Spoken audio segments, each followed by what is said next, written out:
All right, what is going on, everyone? We've got I thought I'd do a live stream tonight. I've got Brian or Bigby McFly, the comic guy, with me. We're going to be talking some about the collection that we recently picked up. We're also going to have the Heritage auction going on the side there. If you haven't watched one of these before, there's a weekly Heritage comic auction, and Sunday nights is Golden Age, Mondays is Silver Age, and Tuesdays is Bronze and Newer. And so it's just I don't know. I just always kind of like doing these live streams where we have that going on next to it, and we can kind of see some of these books coming up for sale, talk about some of the sales that have already happened since the auction kicked off about an hour ago. And there have been some good sales. There have been a couple deals out there too. But yeah, before we get into that, I'm going to add Brian here. Hey Brian, thanks for joining me tonight. And like I said, we're going to be going over the comic collection and everything. I've pulled some of the keys, so a few things that we can talk about and show. And I know we've had some updates since the last time we went live. But yeah, feel free to mention your channel and anything you wanna talk about before we get started. Yeah, my channel is Bigby McFly, the comic guy, and lots of shorts on there, all kinds of stuff. I think the most recent long form stuff is the preview videos of the collection before Ryan actually picked it up, before we got into the meat and potatoes of things that we're doing. So all right, and if you see me looking over to the side, I'm looking at the auction as it's going too, because there's some cool books that I just saw sell, and one of them I felt like went for a pretty good deal. But let's just check out the chat first. Thanks Jose for joining. So we've got Jose, we've got Up North Comics, and of course we've got Brian here, Eggplant Comics, again Up North Comics again, and then Maurice, who says sorry about the incomplete books. I mean, that's just, it's part of the deal.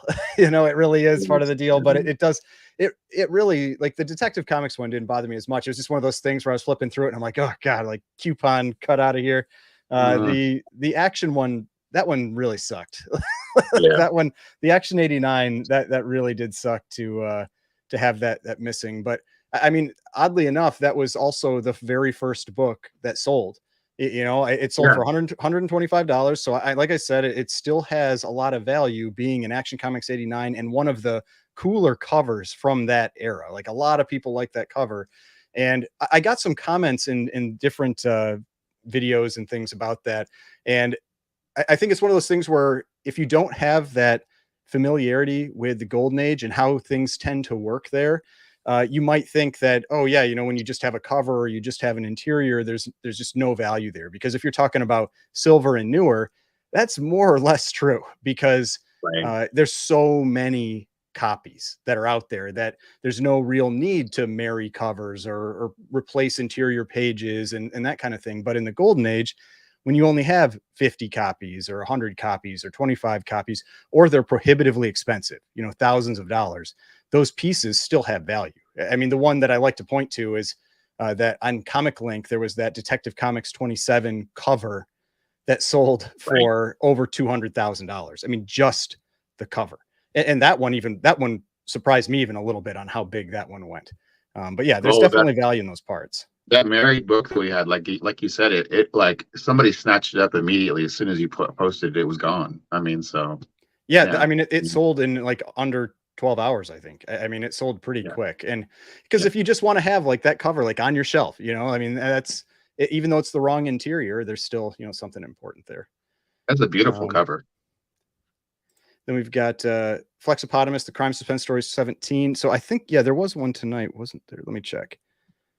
Yeah, there was a Crime Suspense Story 17. I'll quickly throw up the auction here, and if we jump over to that sale, because I didn't check what it actually sold for yet, but I was watching it. So it was 15,111.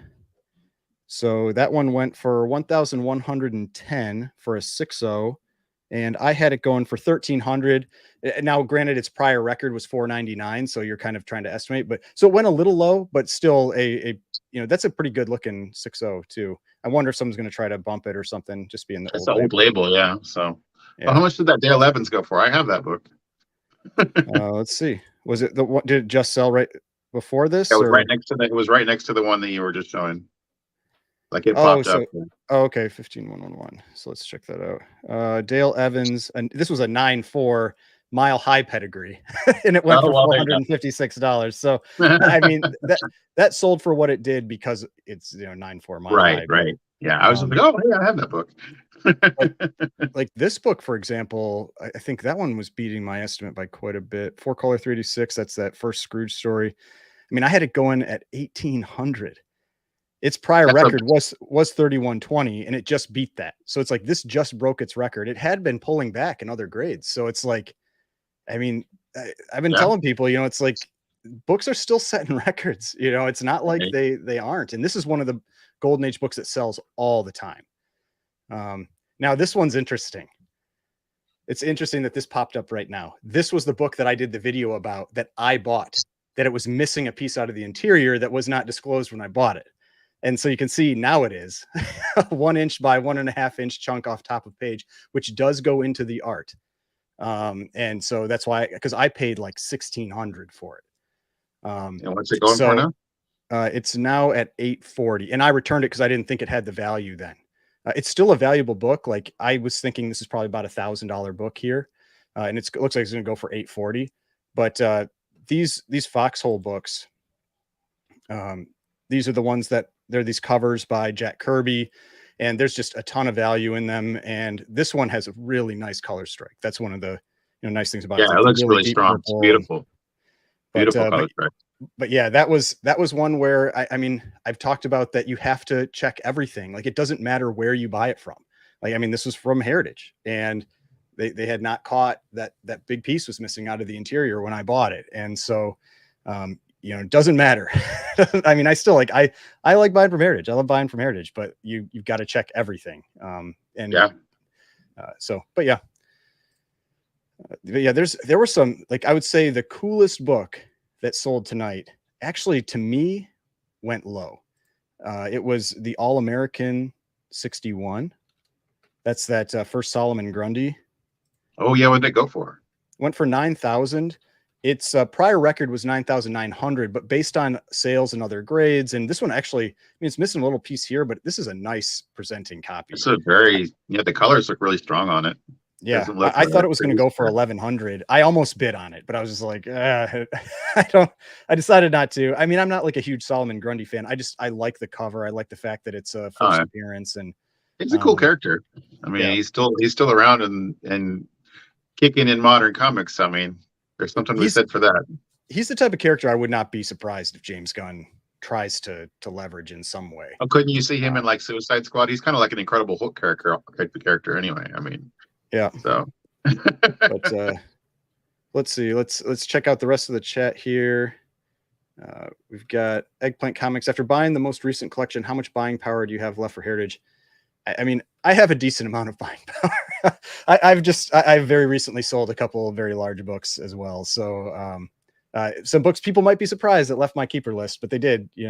I've said this before. If I get the right offer, I'll sell the book, and I got the right offer, so I sold the books. So yeah, no, that's I can still buy some things. I have the power. But yeah, let's see. I want to see if there's any other books coming up like real close, or if not, like that I think are interesting to talk about. But if not, we'll do we miss it? There was a couple you were talking about last night that sounded real interesting. We just missed it. It was the 15141. I love this cover. This Gangsters Can't Win #2 went for 2,040. Hilarious cover. Yeah, and if you're not familiar with this cover, like you can see on here, I mean, it's just like it's got this guy punching this lady in the face on the cover, which you don't see that too often. Even in the golden age, you don't see that. And he's telling her he's punching her because he's a gentleman, because otherwise he would have shot her. But this cover, I think, would be, I was telling Brian last night, I think this would be a much more expensive cover if it was like a black background, if it had that Punch Comics look. But I still really like this cover. I think it's just, there's so much detail and everything in it. But yeah, cool, beat my estimate by a little. And that was a record. The prior record was 1,920, went for 2,040. So solid sale for that one. What was the one you were saying that you had a copy of that was you were interested to see where it went? Which one would that have been? Oh, I'm not going to talk about it because I might be bidding on it. Oh, right, well, right. Okay. well, Well, yeah. If Ryan tells me well, take the wheel, yeah. Um, well, I mean, actually, like, I mean, it's at a point where I'm like, I don't know if I don't know if I want to spend more on it, but it's basically it's a book that I actually have in a box over here right now to the left of me that I haven't opened yet. I haven't filmed the unboxing yet that I picked up. Um, but you wouldn't mind there's having another copy, yeah? yeah, it's here, we can show it. It's one of those. And it's a book that, well, I mean, no, I mean, I've talked about it on the channel before that it's a book I actually don't like. Oh, The cover really, it's disturbing. It is the most, to me, it's the most disturbing cover of the oh, I entire remember Golden which one Age. it is now. Yeah. Okay. Yeah, I was like, which one was it? it's this Yeah, one yeah, here. yeah. It's Oh, no, the no, no, I'm supposed to say it. it's fine. I'm not going to bid on it. So Okay. it's this Lawbreaker Suspense Stories number 11. If you're not familiar with this one, and it's got this guy on the cover that's basically telling. If you're not familiar with this one, he's got a handful of tongues that he's cut out of the people in the basement, so that they can't yell for help or call for help. So it's a messed up cover. Like it really is a messed up cover. But I picked one up recently, and just because I decided to go for it. It's not going to be a keeper book. Like I said, like this is not, it's not one that I want to keep. I mean, I can appreciate it. You don't want to be disturbed every time you look at your collection. But yeah, that one, it grosses me out. Yeah, that's pretty gross. I mean, yeah, she's a mute, right? Is that what I know you're yeah, a mute. she can't, she already can't speak, but even if she could, it wouldn't matter. But yeah, so jeez. let's see here.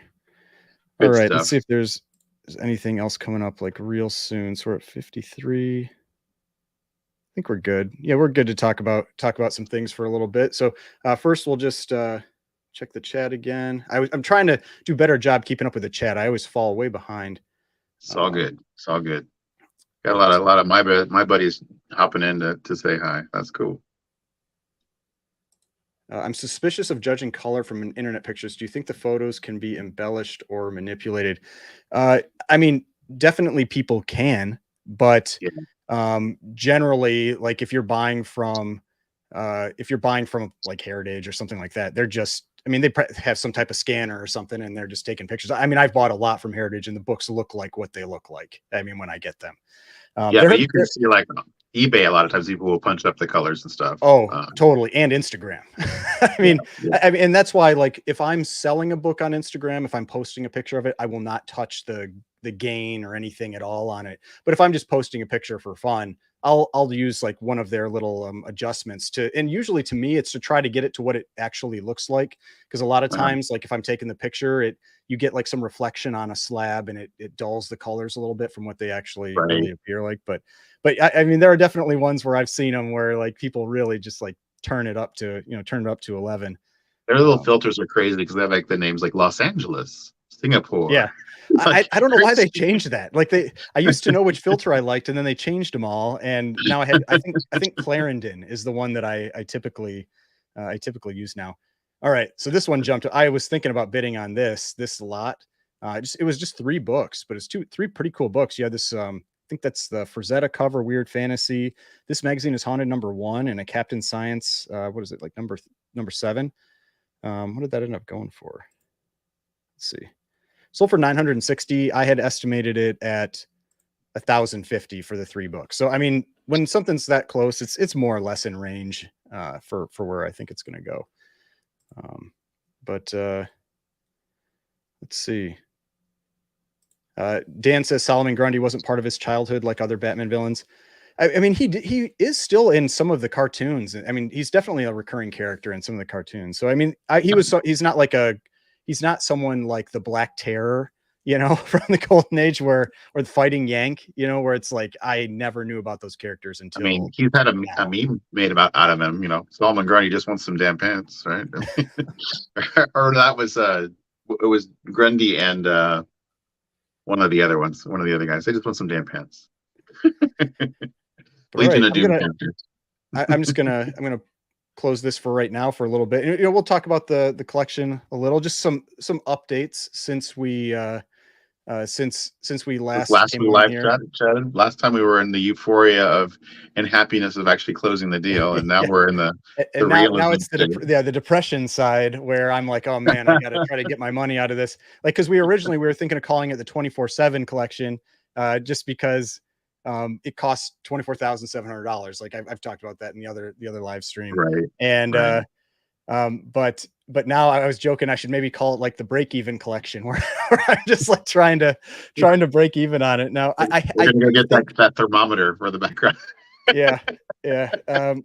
You know, and it's just like it's one of those things like, and this would be my, and I'm going to talk about this more in like some individual videos about the collection and the process for it and all of that. But just, I mean, it's one of those things where the way I approached it was, at least for me, from the perspective of my like inventory and everything, it's a small percentage. So it's not a huge risk. Like if this was something where it was like putting all my eggs in one basket, I would have been way more cautious about it.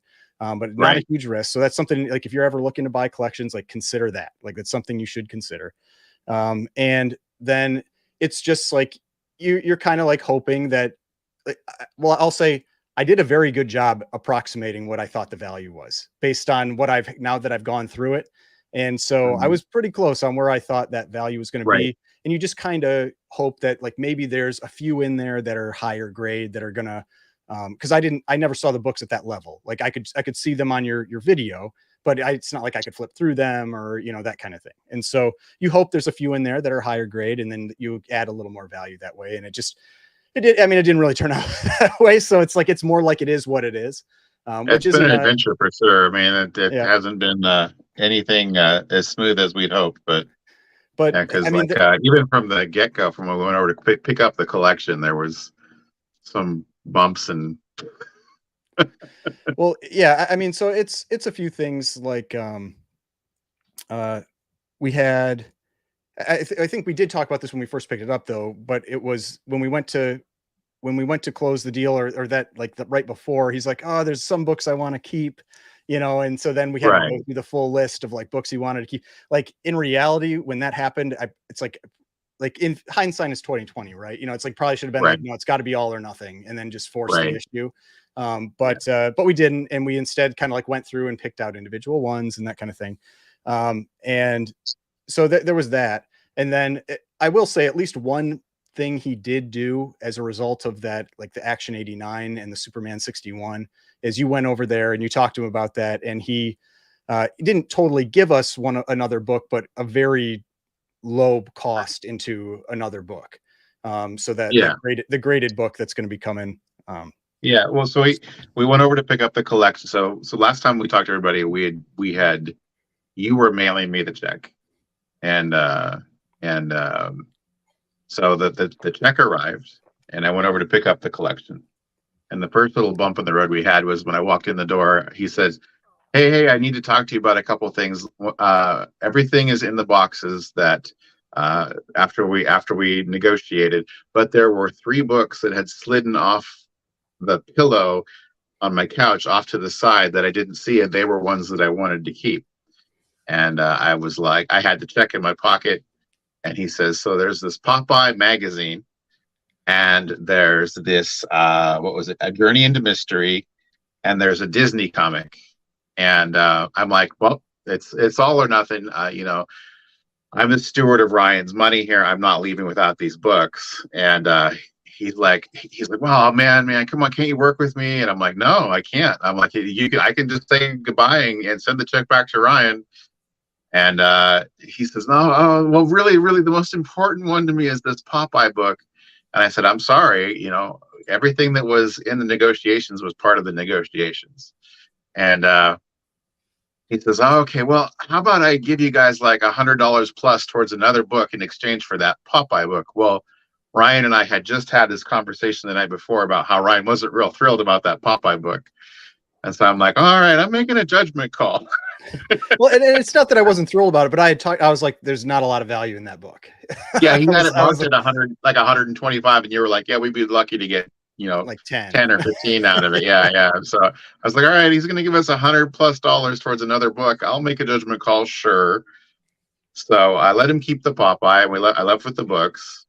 And And a couple and there were a couple coverless books he had wanted. yeah, I got home and he called me and he said, "Hey, oh, there were some coverless books in there. Okay, that was I after. didn't All right. mean for those to be part of the collection. Would it be okay if I got those back?" And I said, "Dude, they were in the video. I'll talk to Ryan." He's like, "Well, I'd give some on those too." And I was like, "All right." So I called Ryan, and Ryan says, "Oh, absolutely, great job on the Popeye. And yeah, if you can get something for those coverless, let's do it." And I called him up the next day after I got off work, and I said, "Hey, I've got your coverless books. I'm headed over." And this guy, he's in his 70s. He's kind of hard of hearing. He plays in a rock band. He plays bass.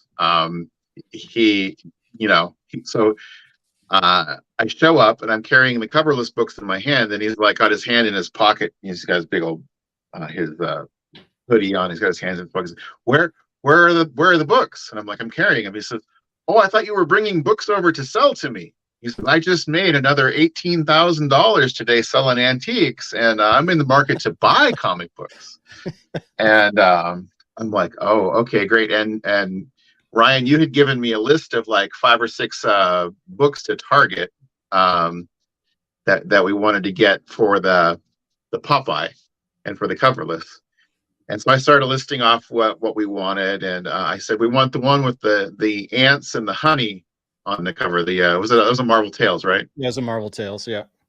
And he goes, "Ants? What?" And he looks at it, he goes, "Oh, I never noticed. I got to keep that now. That's too cool." Yeah, And I was that's like, always the problem when you talk about something. People are like, "Oh, that's cool." It's like, I want that one too. And it's like, but when I picked that book up, it felt like like almost like a dish towel as far as like the structure of the book. It was just flopsy. And it was Terrific, right? It was the Terrific book that we wanted to get. Terrific 14, I think. Yeah, I think I actually. And Ryan had given me a little bit of money to add to the pot for the Terrific. And so negotiated, and he says, yeah, so it was, "Well, there it one is." right here. Yeah. Cool, yeah, like a cool Don Heck cover. It is low grade. It's almost completely split. It's like a 1.5/1.8, but still, like, it's a cool book. Yeah.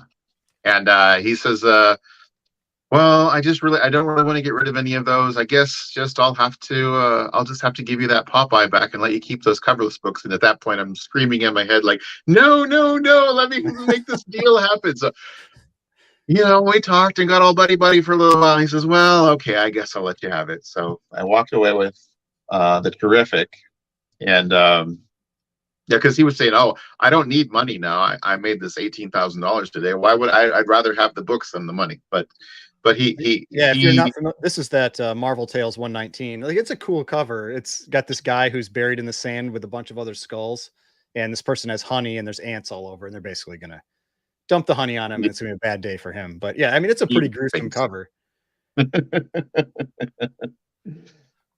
So yeah, so then fast forward, I got all the books, packaged them up, sent them to Ryan, and I was expecting the books to get there, and so I wake up in the middle of the night and my phone's going off. It is just like this roller coaster of messages from Ryan, like good, bad, good, bad, good, bad.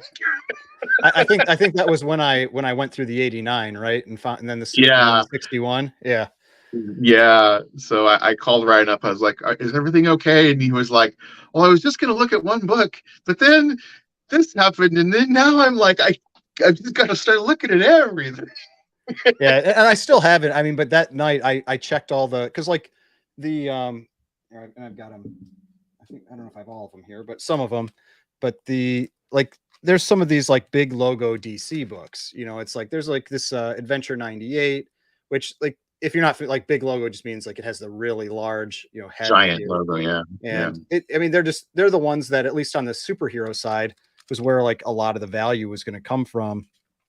Let's see if I brought another one. Yeah, so like then there's like this one here, like Action Comics 68, which is pretty cool. This was the earliest Action Comics, and then Action Comics 93, which is cool Christmas cover. But yeah, so like immediately when I saw that issue with the Action 89, I started checking like the other big logo books and the just a couple of the higher dollar books, and I found that Superman 61 that also had the problem, and I was like, oh my god. And so I haven't gone through all that other stuff yet, so I don't actually know. I mean, I've gone through the big logo stuff, but there may be other surprises I get as I start checking Right, books. right. But yeah. But yeah, so then so I don't know why I didn't think of it right away, but he's always been fairly good about squaring up with me if there's been an issue with a book that I've picked up. And so I messaged Ryan and I said, "Hey, I can go over and see if I can get us something for the negative surprises that we've had so far." And Ryan gave me a list again of some Supermans that he wanted to get, and I walked in and told him what was going on, and he says, "No, I'm not giving up any more of my Supermans." And I was like, "Oh no!" And so, but we'd had a little conversation before that about how he's not a real big fan of slabs, and he had some Marvel Tales slabbed up on the wall in his office area. And so I kind of poked my finger over and said, "Well, what about one of those?" And he says, "Which one are we talking about?" And I sent Ryan. Let me ask Ryan. I sent Ryan a picture of the books that he had, and Ryan's like, "Oh, get that one." And so he's like, "Oh," and I had gone over there to sell some books to him. Yeah. So it ends up, it's this book here. This is just a picture. It was a Marvel Tales 125, and it was a 5.0. And so that, Yeah. I mean, like in terms of the books that he had in the slabs, that was the highest value one. Yeah. Well, there was a Shock Suspense Story 7, but he wasn't offering up the EC book. He wasn't parting with that. That's part of his personal collection, yeah. He said so. Yeah, so negotiated, and he says, "All right, well, I'll let you have that book." I mean, surprisingly, he didn't even ask me for any proof about the two books that we were having issues with. He just accepted it and was like, "Okay." Like, I know you're not going to lie to me. And that's probably like credit to you working with him a lot. Like, he's not thinking like somebody's trying to screw. I mean, the reality is we like, after going through everything, I mean, we gave him a lot of money for those books. So, yeah. There was a lot of pressure, pushback from him too. He's like, "I think I gave you guys a great deal, blah blah blah blah blah," and I'm going, "Well, I understand that, but at the same time, I have a duty to Ryan. I'm working with him, and I don't want to see him get hosed, so I'm trying to make things right between both sides. I'm just the middleman here." And so yeah, he came to see my side of it, and it was all right. And we've got this comment here from Genuine Article Comics. He says, "I don't know how that seller didn't seem committed or was going back some on the deal. My red flags alarm would be going off." I mean, that's just what you're going to deal with a lot of collectors. I mean, people are they're tied to their books, like, you get nervous, I think, once deals start getting close to finishing, and like, if are you letting go of too much, and I think all that kind of stuff happens. Now he's a mix though of collector and seller, because he also sells, so it's not like it's like it's only like, it's not like these are just his like personal books completely. Like, this is kind of like a mix of he has his personal collection mixed in with what he's selling, and he's just kind of like, "Well, I guess for the right price I would sell that," kind of thing. But yeah. So, I mean, we were able to finagle a little bit of making up for some things. So that was a plus. And that's on its way to you. Should be there sometime next week. So. And Up North Comics. Yeah. So it's like, it's a shop, but it's also not a shop, right? It's like kind of like his house. It's his house. He has an antique store in his house. Yeah. So yeah. So it's like some of the stuff has prices on it that he's put on there. Some of them are prices from when he bought them. Right. Like that's like it, because he goes to estate sales and all that kind of stuff, and other shops. Like, some of the books like have like get backing boards with names of other shops on them and that kind of thing. So it's a mix. Some of them are right. And so like I don't pay much attention to the prices that are on there. Those are kind of all over the place. Right. But sometimes if they have a note like a first appearance or something, you're like, "Oh, maybe that is a first appearance," right? So, but Gordon Sisk asks if he was married. No, he has a girlfriend though, right? He has several girlfriends. Okay, several girlfriends. What was his motivation for selling a lot of those? He has a 30-year-old girlfriend, and he's in his 70s, and he wanted to have some money to go have fun and go on some adventures with her. So okay, yeah, but yeah, like let's see. I thought I'd show real quick just a few of the books that were for sure. So what I've done, and again, I'm going to make a separate video kind of about this whole process too, but I took the advice of Drew or Como Comics, and in the way that I split up the collection. So the collection in total ended up being, I think, approximately 574 books, or I don't know if I called it collection or what, like the set of books that we purchased was 574 The books. lot. Yeah, the lot. And so I broke them out into $100 plus, 50 to 100, and under 50. And so that's how I separated them out, is kind of do a quick separation for them and kind of get values and everything, or rough ideas of values. And so the 100 plus, there's like 131 books. The 50 to 100, I think there were 133, and then 133 or 134. And then the 0 to, or not 0, but like $1 to 50 or under 50 was like 309, somewhere in that range. And I was pretty tight on those lines. Like if it was like, I felt like it was a $95 book, I was putting it in the 50 to 100. And so then kind of, I was looking at it like, okay, if the average sales price of the ones that are in the 100 plus is like $150, if the average sale price for the 50 to 100 is like 60, and then if the average sale price of the under 50 is 20, what's the approximate total return on the books? And it ends up being, and that's where it's like, if they end up being a little higher, it's good. If it ends up being a lower, worse, but it ends up being somewhere around like 33,000 in that range. And if you back out fees, you're at like, what did I end up at? I think it was somewhere around like 29 or 28 and change. And so if things go like, okay, like I don't have a bunch more surprises with like problems inside books, then I can get, like, we can get out of it. And like the way that we have our deal split up is like, I'll get my money out of the books because I fronted the money. And then after that, it'll just be split. And so that's why, like, the motivation is to try to get to that point where we're back to even, as with as few books as possible. But still, like, I at this point, like, I'm kind of joke. That's why I kind of joke and call it like the break even collection, because it's a lot to get to that break even point. A lot of work involved. Yeah, it's a lot of listing and a lot of grading, and I mean, and part of it too is like it is fun too. Like there's other aspects of this, and I can make lots of videos out of them, like YouTube videos out of them. And if you've seen some of the ones I posted the last couple of days, like there's little things like that's just fun to go through, where I've got a couple of the books that have early Frank Frazetta work in them. And I just film a little clip and like can show people that, because maybe a lot of people don't see that, don't know that, or aren't familiar with it. And I can film things about like the cutout pages and that kind of stuff.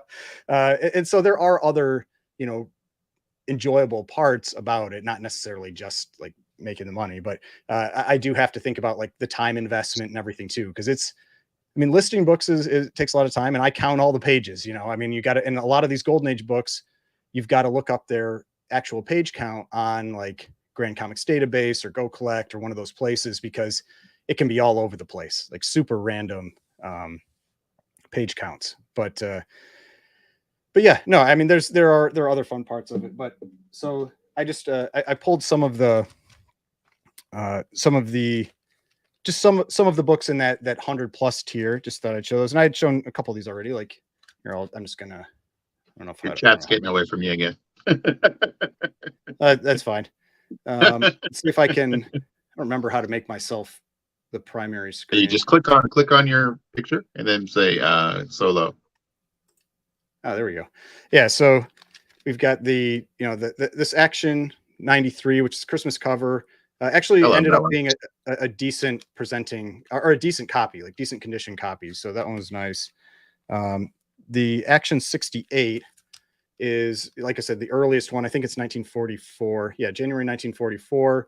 And this one's detached, but still a very solid, like, presenting copy. So it's probably in that like 335 range. There's like some early Supermans. There's a Superman 73.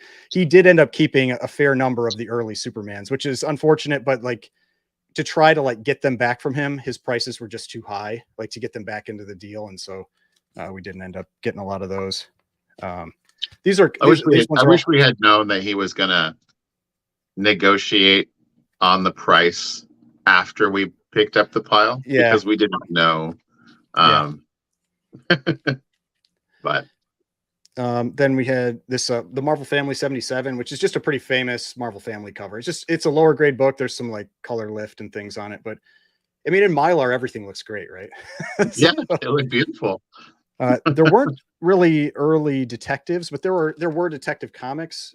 So and this one was just one of the cooler covers from it. I think this is what, 229. Yeah, Tech 229. This was the Batman that we picked up. Now I did, after I got it, there was some color Oh touch on no, the yeah. cover that I had to remove. So it was Had to do down here. some surgery.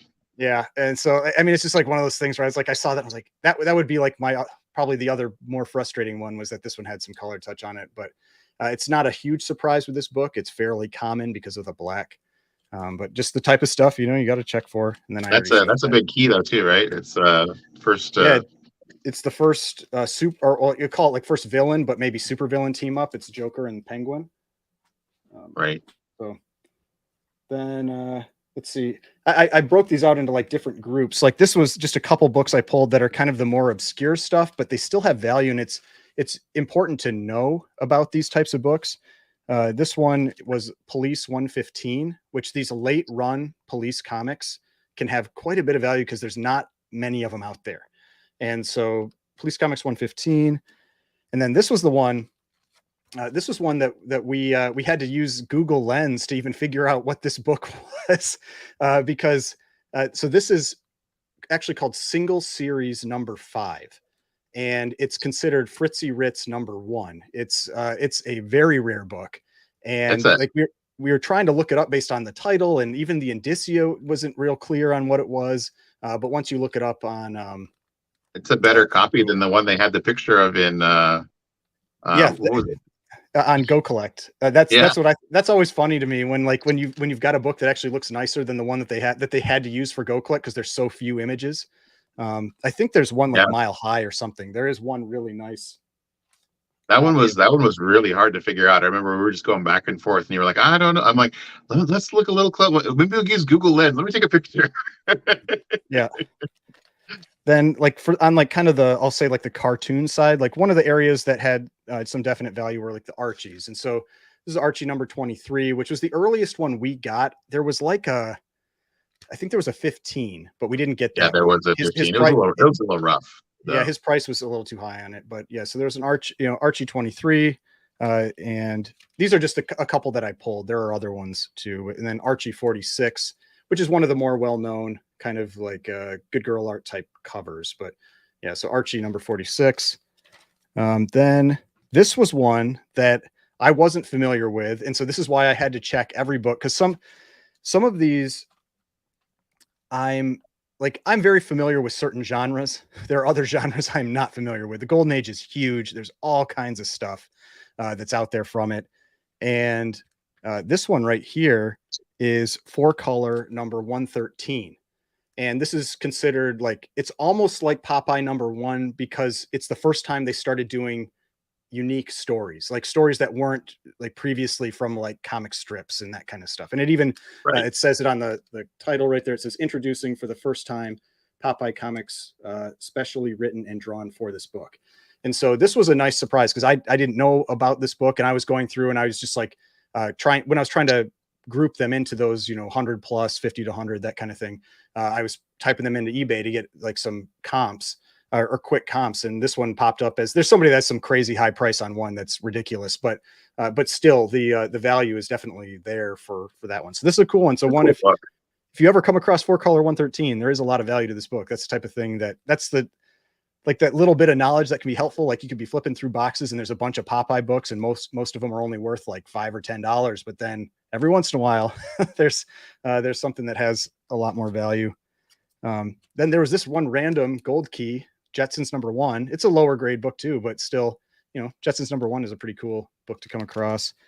And then this was the other one that I hadn't caught during the flip through, like the videos, that has a fair amount of value. And this is Mickey Mouse Magazine, volume 5, number 10. And so this is the third to last issue of the Mickey Mouse Magazine run before it turned into Walt Disney's Comics and Stories. So the last issue is 12, which is really expensive. Like issue 12 is a very, very expensive book, but issue 10 is still a pretty pricey one. And so that was a cool one to come across where I wasn't really expecting any value out of that. Like I wasn't expecting that book, and that was there. So, I mean, it's not like everything was a downside. There were some positive surprises. That's good to hear. Now I'll say the one area that I'm going to show next. This is the last one. The last ones I'm going to talk about for books specifically. This is where there were. I was expecting a little more out of this part of the collection, and it just ended up being condition.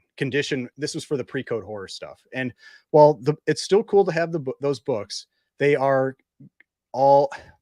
mostly very low grade. And I was expecting low grade. I was expecting like 2.5 type books, and I would say it's on average more like 1.5. And it's because a lot of them are split, and and so like they tend to actually present relatively well, but there's just lots of splitting. And so we've got like this, the Terrific 14, which you can see here. I mean, like really solid presenting copy, but it's like 75% split from the top. And so it's, maybe a 1.8 at the high end. And it's a minimum 1.5, but maybe a 1.8. Then just a couple of the cool ones here. Here's an Adventures into Terror #6. Just kind of like cool cover where this guy's going to get pushed down into this pit there. We had this one, which is just, again, it's a lower grade book, but it's a wild cover. Adventures into Terror #27. It's like this guy like strung up above this like burning pit. So I mean, some pretty cool books in there. Astonishing #27. I think this one's actually like okay condition. I think it's fully attached and everything, which is why I pulled that one out. Now this one is very low grade, like probably 1.0. But this is a tough book. This is I'm not usually too big into the Black Magic run, but this is volume 1, #1. And that is one that you do not see hardly ever. And so this was a cool one to see in there. It's volume 1, #1 of Black Magic. But yeah, I mean, like when you get up close, like see, and the spine and everything, like it's pretty rough. But still cool to see. And then this was probably other than the Terrific, this is probably my favorite cover that we picked up. This is Marvel Tales #121. He actually had 2 copies. He kept one of them. But I've always thought this cover is super cool with the guy getting pulled underground at the cemetery and everything. So yeah, I mean, there's some cool books in here. It's just, yeah, conditions were a little rough, especially on the pre-code horror stuff. But Maurice asked, will you be getting any of these graded? Right now it's like maybe a couple that I'm considering. There's one for sure that I'm going to have to. There's a Henry #1, and it's what I was basically well, here I'm going to add. There you go. There's a Henry #1, and what I had been kind of hoping is, as I was going through this collection, I would like, maybe just like 1 in 50 or 1 in 70 books. Like I would find like one that's like really nice condition that you can get a little extra value out of. And that Henry #1 is like the only one out of like 574 books. Like that book is, I mean, I'm saying it's at least a 7.75, and I wouldn't be shocked if it's like an 8. And it's not a huge value book, but it's a book that at that grade, you can maybe get like 200 out of it. Whereas raw, there's no way. And so that's one of those types of books where I almost have to get that one graded. But other than that, like it's possible I might get 1 or 2 of the early actions graded, because the 79 and the 93 are both pretty nice.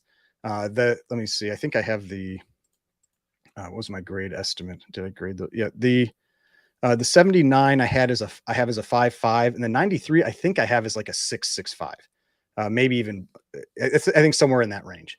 And so they're nice enough that it might be worth it. But I've also said, like, I'm not in a rush to send stuff in to get graded right now. So I'm like, if I can sell them raw and not have to deal with it, then I will.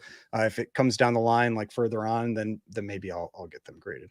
What about that single series? Is that worth grading? It is a lower grade. But it's kind of a rare book, right? Yeah, I think there was some splitting at the top. I think that was the main thing. It was like there was some splitting at the top, but it's one of those where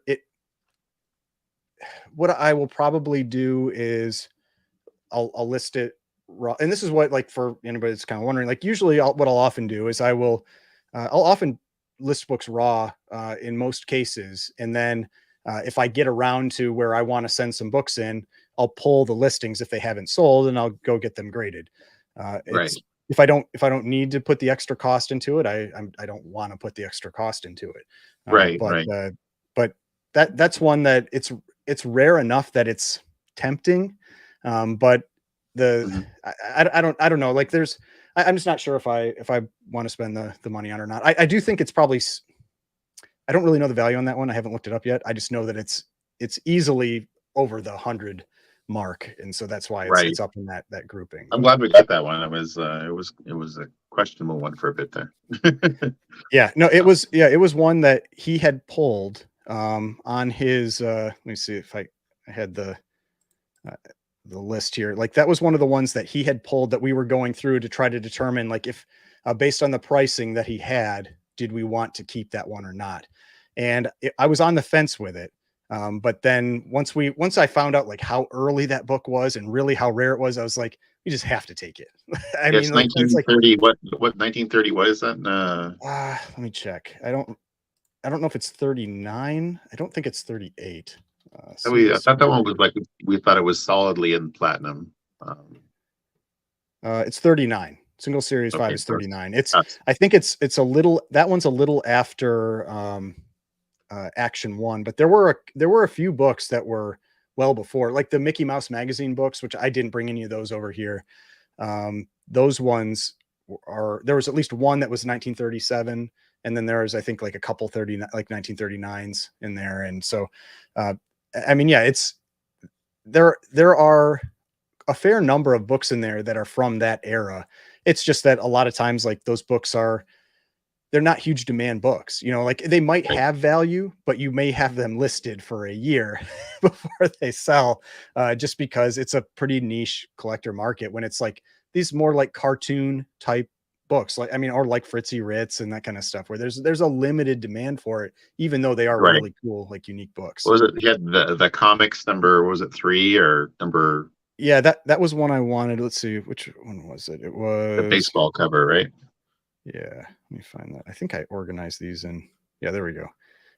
It was it the comics or was it comics? Yeah, it was the comics number 5. I've got Go Collect pulled up over here so I can Hope yeah, your share. auction's not getting away from you. Is it? You were wanting to keep I, an eye I'm on.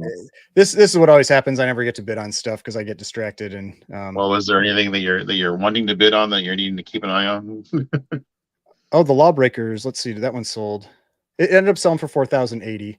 I think I had it going for 4,200, so kind of somewhere in the range. Here I can add that to screen. So this actually sold for 4,080.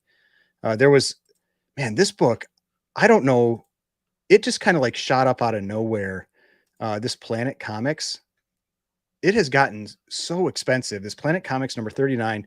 This one has an incredible color strike. I will say that, like this copy does, but Yeah, this used to be a book that just really wasn't all that expensive. And that's the what's the artist on that? She's the one who did the mermaid trying to break into the diving bell too, right? I mean, I wouldn't be surprised if it's Joe Doolin, but I don't know. I think it's a female artist, Oh, isn't it? it's yeah, Lily Renee. Okay, yeah, Yeah. yeah. Because I know Joe Doolin did a ton of these, so it's usually my like default. It's like Planet Comics, and it's like the mid numbers are usually Joe Doolin. The late stuff is um, Maurice Whitman, and the early stuff, like some of it's like Lou Fine. Um, Right. let's So see. that was just kind of shot up in desirability lately, huh? Yeah, like there was. I think it's one of those things with the Golden Age. This often happens where you have a book like where one sells for a ton of money, and then it's like, oh, that's the new price now, and then and Well, everybody do you think that's everybody to pays do that. with like Lily Renee, or do you think that's to do with because like I've heard her name being mentioned a lot more? Like, is it just because we're becoming more aware of certain artists, like like Matt Baker and those kind of guys, and like Lily Renee is kind of becoming one of those type of It's artists, hard to or say. I really don't know. Now this one, it looks like it did trend down a little bit more, so 1,800, because you can see here like this one at the 5.0 grade, and I don't know, maybe it's the same book every time. I don't know, but like in 2023, it sold twice. It had this one huge sale, 3,120, which that might be the same book. Let's see. is it the same? Yeah, it looks like a good color strike on that one Yeah, too. It's the let's see. same So number. 20825390001. No, it is a different copy, and you can tell it's not like it was just like cracked out and pressed. You can tell the wear is very different on Right, the top right. edge between the two. So they're definitely Well, different a couple copies. of those have survived in a fairly decent condition. Then that's nice. Was it maybe white pages or something? And I was off white. I mean, like I would say the one that sold tonight for the least of the three is a better looking copy. And that's just that's where like Yeah, this the one, coverware is not as bad on the one that just sold, right? yeah. But like I mean, here you can see like just 2 years ago, a 6.0, 829, 7.5, 1751, and then all of a sudden you had this one like $3,000 sale in a 5.0, and it caused multiple other sales in that grade to go high, and you've got to be cautious with that. Like when I'm pricing books, that is always one of the things that I consider. Like if there's a big outlier sale, I don't like when I'm pricing something out for estimates for these auctions, I don't just immediately go, that's the price now for that book. I go, the price is probably somewhere less than that. What's And the average kind of, yeah, in yeah, between the two? you try to look at like what are some other grades that sold. Like if this, like you had this 4.5 that sold for 504 and 21, and then an 829 here. Like if I saw this 5.0 sale for 3120 for the second sale, I'd probably still price this book at like $700 if it came up again, and I'd be like, prove to me, like that's how I kind of like I call it a like a validation sale. And I'm like, prove to me that this is actually what that book sold for, and it wasn't just some freak outlier sale. Right. And it did have a pretty strong second sale at 1920, but it has continued to trend down, and so I wouldn't be surprised if it came up again, if that happened again. So that's the type of stuff where when I do see those big outliers, I'm always really hesitant about them. Like if I'm looking for that book, there's no way I'm going to be pricing it at that new price point. Right. I'll do it somewhere in between. But yeah, there were actually, let's see, let's check and see what's, Purple Claw. Mhm. That one's always funny to me. It's just like, cause it's just like this, I think it's just like this guy that has like a purple claw hand. One of All those right, web covers, though. let's see. Oh, there is one coming up that I'm kind of interested in here. Let's see. Do I want to bid on this? I gotta find it in my little spreadsheet where I take all the books that I'm interested in. I price them all out ahead of time to get myself an idea. I mean, Gotcha. it's at a decent price already, but I don't know. I might throw in a bid. Let's see. I always like this cover, this Sensation 49, because I'm a snowboarder. I used to ski. So there's a Captain America cover where they're skiing. There's some Batman covers where they're skiing.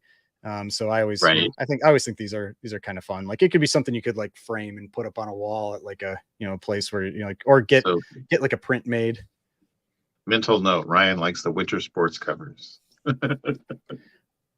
And all right, this How's that one doing? this was the one I was interested in, and it's, man, I threw in one, but I immediately got outbid. So it means somebody else has some preset bid that's even higher. Or it wasn't an internet bid. So yeah, I'm not throwing in another one.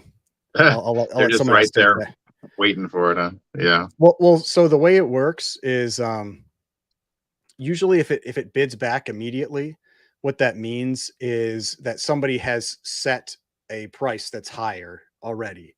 And so like if you're in one of these live sales, because they do these countdown things, if you see it bid back like instantly, then just hit your bid again if you're planning on it. Don't wait for the countdown, because you're just bidding against a computer at that point.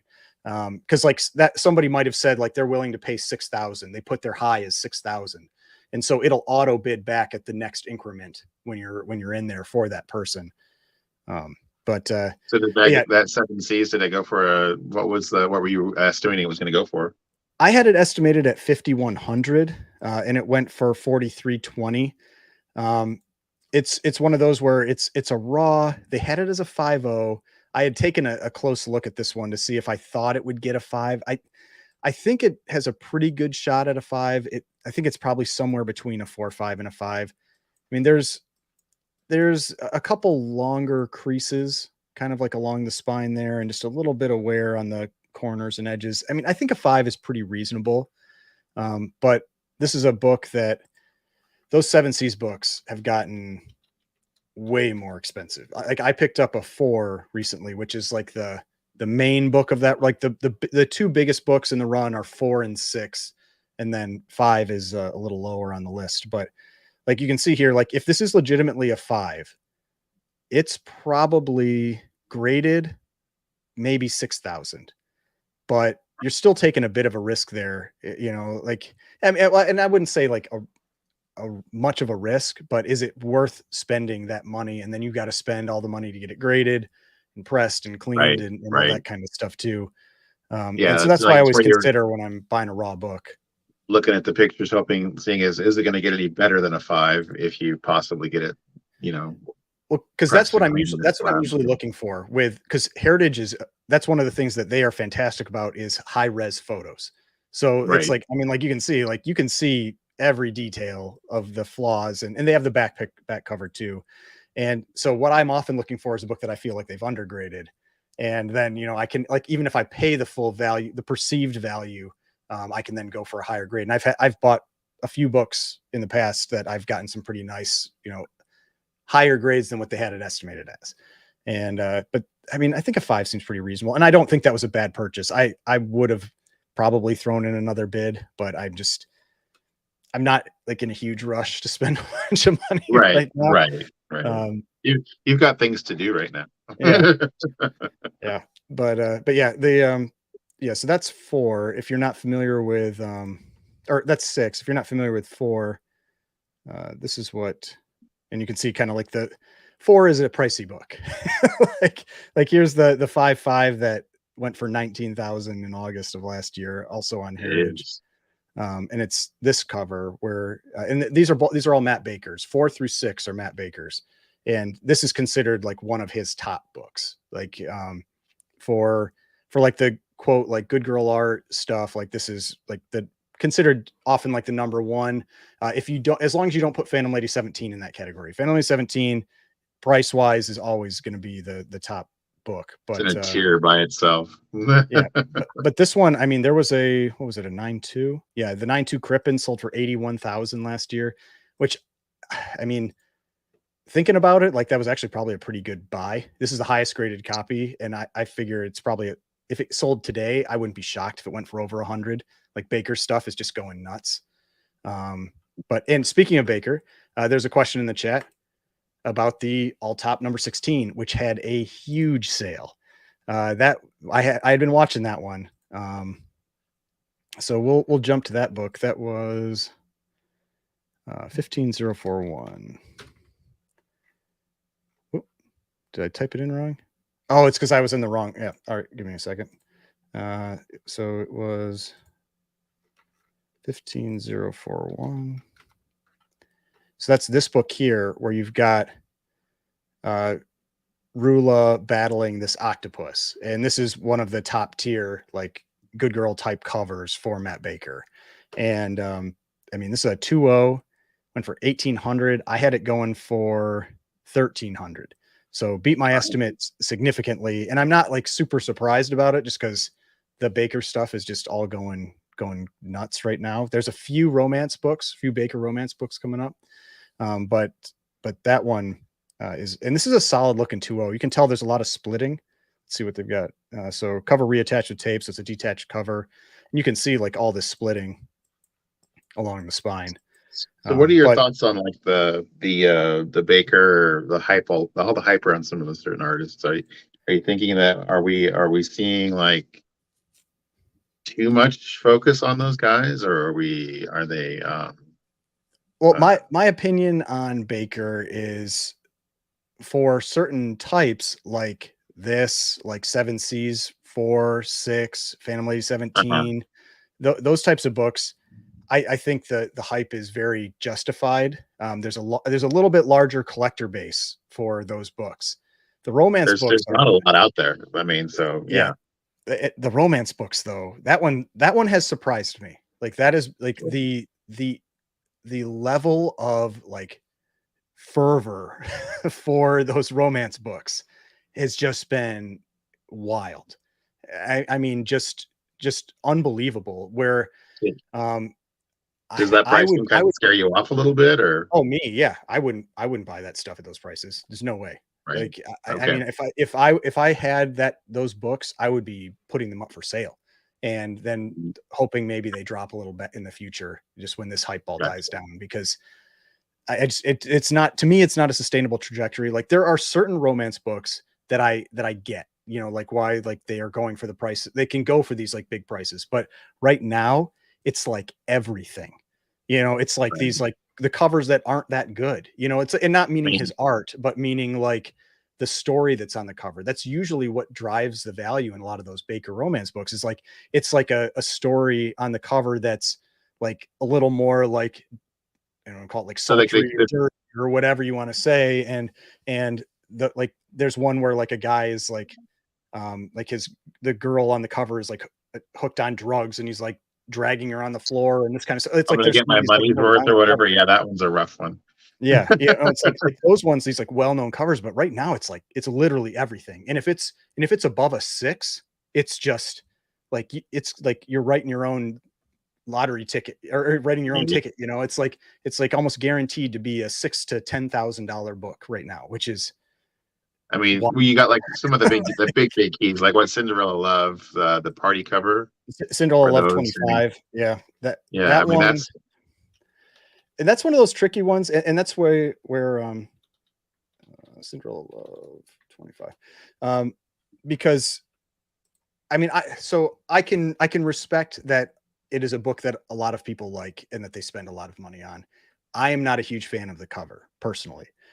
There are a lot of other bakers that I like more than this one, but it is like for romance, it has become the it's a book. beautiful cover. I mean, My problem is it's I don't like how busy it is. So like right, with this, I'm used to this kind of busyness with like Schomburg or LB right, Cole. right, Like I'm not used to this kind of like busyness with Baker. And that to me, that's what I don't like. And so there are other covers I like more that have somewhat similar content. Like one of the things that people love about this cover is like this woman and the look that she's giving on the cover, like the way he draws right. that. Yeah, But all the stuff going on in the back, like to me, I don't like it as much. But I know right, that this is the book. Like if you're a right. For Baker the collector and romance. you're into romance, like that's the So, book. so Reef C has a question for you about whether you think that the market is it because we're getting more female collectors into the market? I have no idea, honestly. I don't know, but I know at least the people I know that are buying it are not women, that are paying Yeah, these yeah. numbers. So I don't know if that's the reason or not, but um, it could be. But I don't have a lot of connections with female comic collectors, so someone else would have to answer that question. I can't I really need I a can't really sense speak of to that. taken of who we need to contact Heritage and see who's buying what books. I mean, if you see what my viewership is, like I can see the metrics on my viewership for my channel, and it's like 98.5% men and 1.5% women. So it's like I feel like it's it's still 20% female viewership. oh man, you've got me crushed then. I do I think not. it's because I do the art videos where I draw live and that kind of stuff, and so people like I think that I get a little bit from that. Yeah. But yeah, But yeah, any so big things coming up on the auction that you're interested to yeah, see let's where see. they go? Let's see what there were some. I thought we'd maybe talk about some of the books that sold earlier. Let's see, because there's one cover I keep trying to buy this one because to me this is one of the wildest covers of the entire Golden Age, and I've it just like it keeps going for more every time it comes up for sale. Is this one? Uh,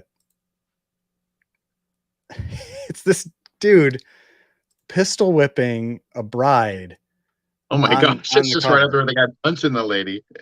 Yeah, it's like it's just insane. Like this is just and it's like I assume this is her husband in the background here. Like it's see that guy? Like I Yeah, assume that's her husband, like dead in the car in the background. Like I don't know what is going on with this with this story, yeah. That's but got some interesting coloring too. The bridal dress is almost looks like it's see through. yeah, I think that's just supposed to be lighting, probably. I don't know for sure, but like, and you can tell, like even. this one's surprising that this is like a creamed off white. Like there's definitely some, I'm surprised it didn't get like a slightly brittle. Like you with creamed off white, That you don't looks, usually yeah, that's see a.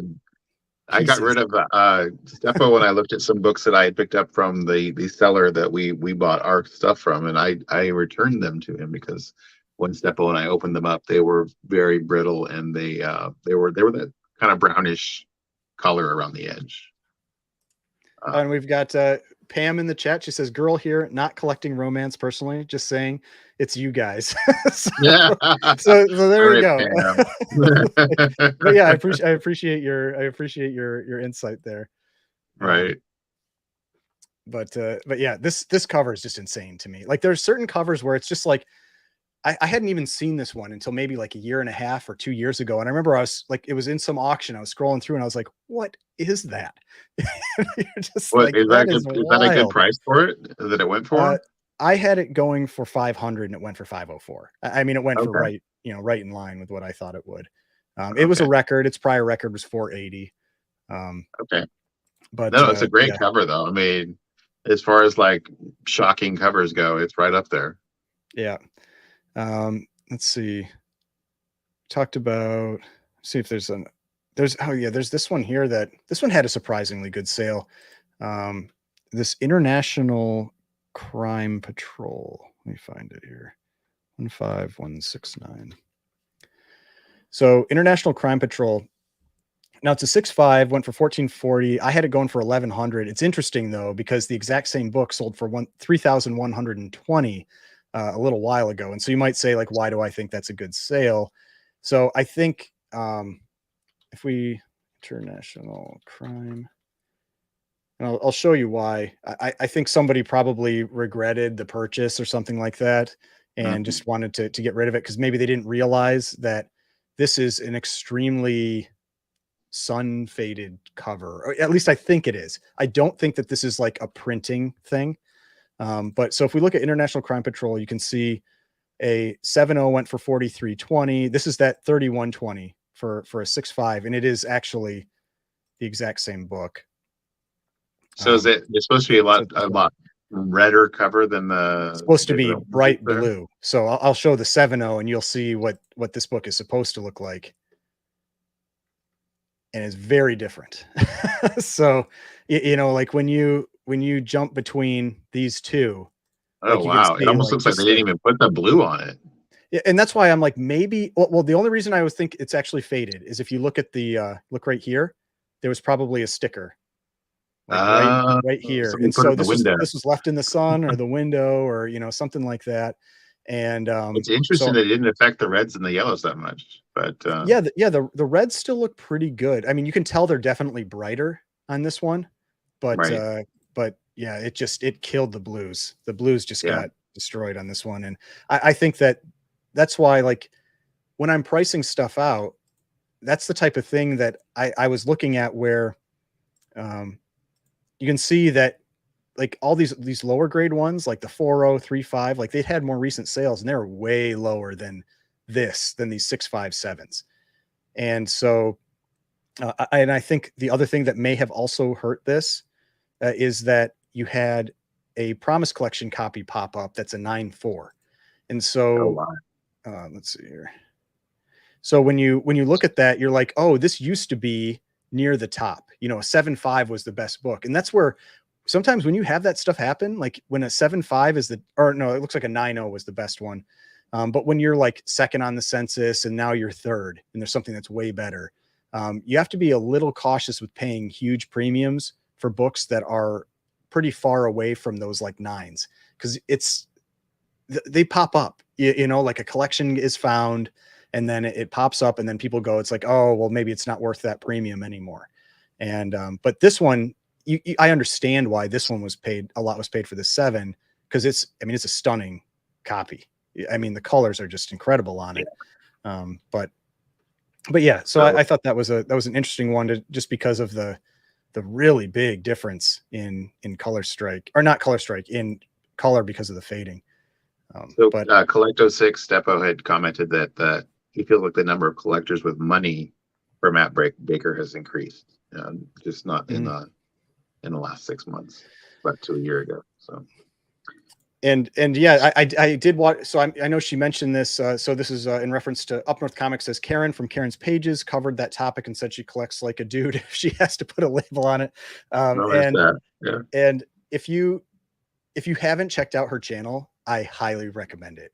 And it was because she did a if you watch my channel, you know I've talked about the Okajima pedigree a number of times. I've owned a few copies from that pedigree, and she did a really good video on it where she did a deep dive, all like a ton of research, like going through archives and everything, and found out what seems, I mean, it's pretty hard to deny like what she found is the original owner of that collection. And actually, like, I don't want to spoil it, so I won't say too much more, but I highly recommend going and checking out her channel, Karen's Pages, and watching it. It's almost like watching a documentary. It's really well she's done. great. I don't know if you watched any of her love for the medium too is amazing. To watch her opening like original art and like, yeah, I watched it when she got like I think it was a Silver Surfer 4 that she had bought, I think through Heritage, and she was talking about some of the original art that she had picked up as well. So I've watched a few videos on her channel. She got a Kirby piece and she just started crying her eyes out, just like it was amazing. It was very touching. Yeah.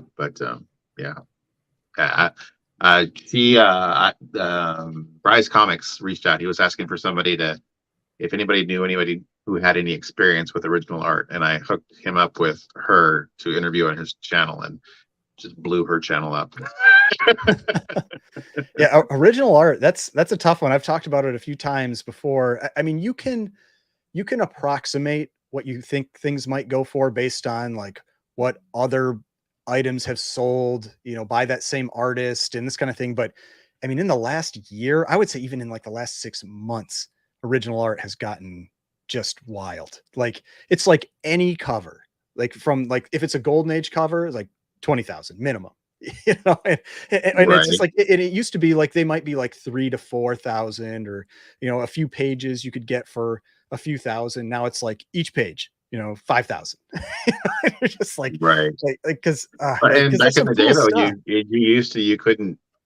it was hard to move that stuff. And I have a handful of original pieces, and I'm telling my friends, I'm like, these are one of a kind. I mean, and if they're published in books, I mean, yeah, that's pretty cool. But I want to see if it's on here. I think one of the coolest original art covers is Chamber of Chills 19. It actually should be past sold. Yeah, this thing is sick. Like, because it's like the negative, right? It's like it's almost, I would actually almost say it's better than the actual colored that's in awesome. cover. Like this one, I saw somebody had posted a picture of the original art for the first appearance of Swamp Thing. The what's the book? House of Secrets 92. Yeah, the original art for that is beautiful. It looks like I mean, it's just like that. It's in black and white with in grayscales and everything, gray tones, but beautiful piece of artwork. Yeah, that's amazing. I feel like whoever got this for 174,000 like stole that. Like I can't even imagine what this would sell for. Like if it came up today, I would not be shocked if it was easily over $500,000. Did you see the piece that Alan was showing off on his channel, that somebody had done a homage to that with a Popeye theme? So it was olive oil. No, I haven't seen that one. Oh yeah, it was wonderful. It was an OA, or was it like a cover that somebody had done, like an homage cover? It was an actual like numbered comic. It was a print that somebody had done, just an homage to that cover where it was olive oil, and yeah, it was okay. It was beautiful though. Okay, I'm glad I jumped on right when this one is coming up. I have no idea why this book is selling for what it is. I get it; it's top of census, but look at this thing. It's at 3,800. It's over 4,000 now. Uncle Scrooge. Is it a Barks? Is it a Barks? It is a it's Barks. It is a Barks cover and art, but like still the thing is, like, compared to where this book had been selling. Let me see if I had this one. Uncle Scrooge #6. It's record. Now, granted, it's probably a while ago. We'll let I'll finish and see where it actually finishes at. I had this going for $1,100. and it just sold for 4,320. And that's the type of book where buying top of census can be very risky because it's an 8. You know, the likelihood of an 8.5, a 9, a 9.2, 9.4, especially with Disney books where there are a ton of them in the 50s, wouldn't be a shock. But let's look at Uncle Scrooge number 6. But that was the kind of thing I was hoping, like, you know, because there's a lot of Disney books in this collection. I was like, maybe there's one that's like really nice. Oh yeah. But None of them were that nice though, huh? no. But I mean, look at this. Like, a 7.5 just sold in November for 960. You know, like now granted, the record was 20 years ago, so you can't really account for that. But like, I thought like even on the high end, maybe like 1,800. You know. And what did it end up going for? It was like 4,300. Let's see. Yeah. $4,320. I mean, that's some big bucks. A big sale for like I mean, yeah, it's like, it's not like a key or anything. I mean, it's a Carl Barks story cover and art. It's a 1950s book. Yeah. 1954. You know, it's not super I early or anything. I mean, I got a bunch of those 50s ones that are real high grade. I mean, well, that's why. Yeah. I mean, that's why it's good to know this type of information, right? Like, you may find out that maybe you have the 8.5. Right. I mean, who knows? Yeah. I mean, I got that box of all high grade stuff that I'm going to send you someday after we're done with this thing. So, but yeah, I mean, it just shows the difference it makes being top of census versus half a grade lower, right? Like, right. I mean, I guess. I mean, so yeah, some of those ones that you were talking about earlier, like, well, the one we were talking about, the single series, like, how hard would it be to be top of census on that? I think there is a high grade copy that exists. Oh, real high grade copy of that. Okay. Like a Mile High or something. Okay. I mean, that's the thing. Like, when you go back to those eras, there's either going to be a Promise collection or a Mile High or a Northford pedigree, or like there's almost always like one pedigree book that's out there. That's gonna.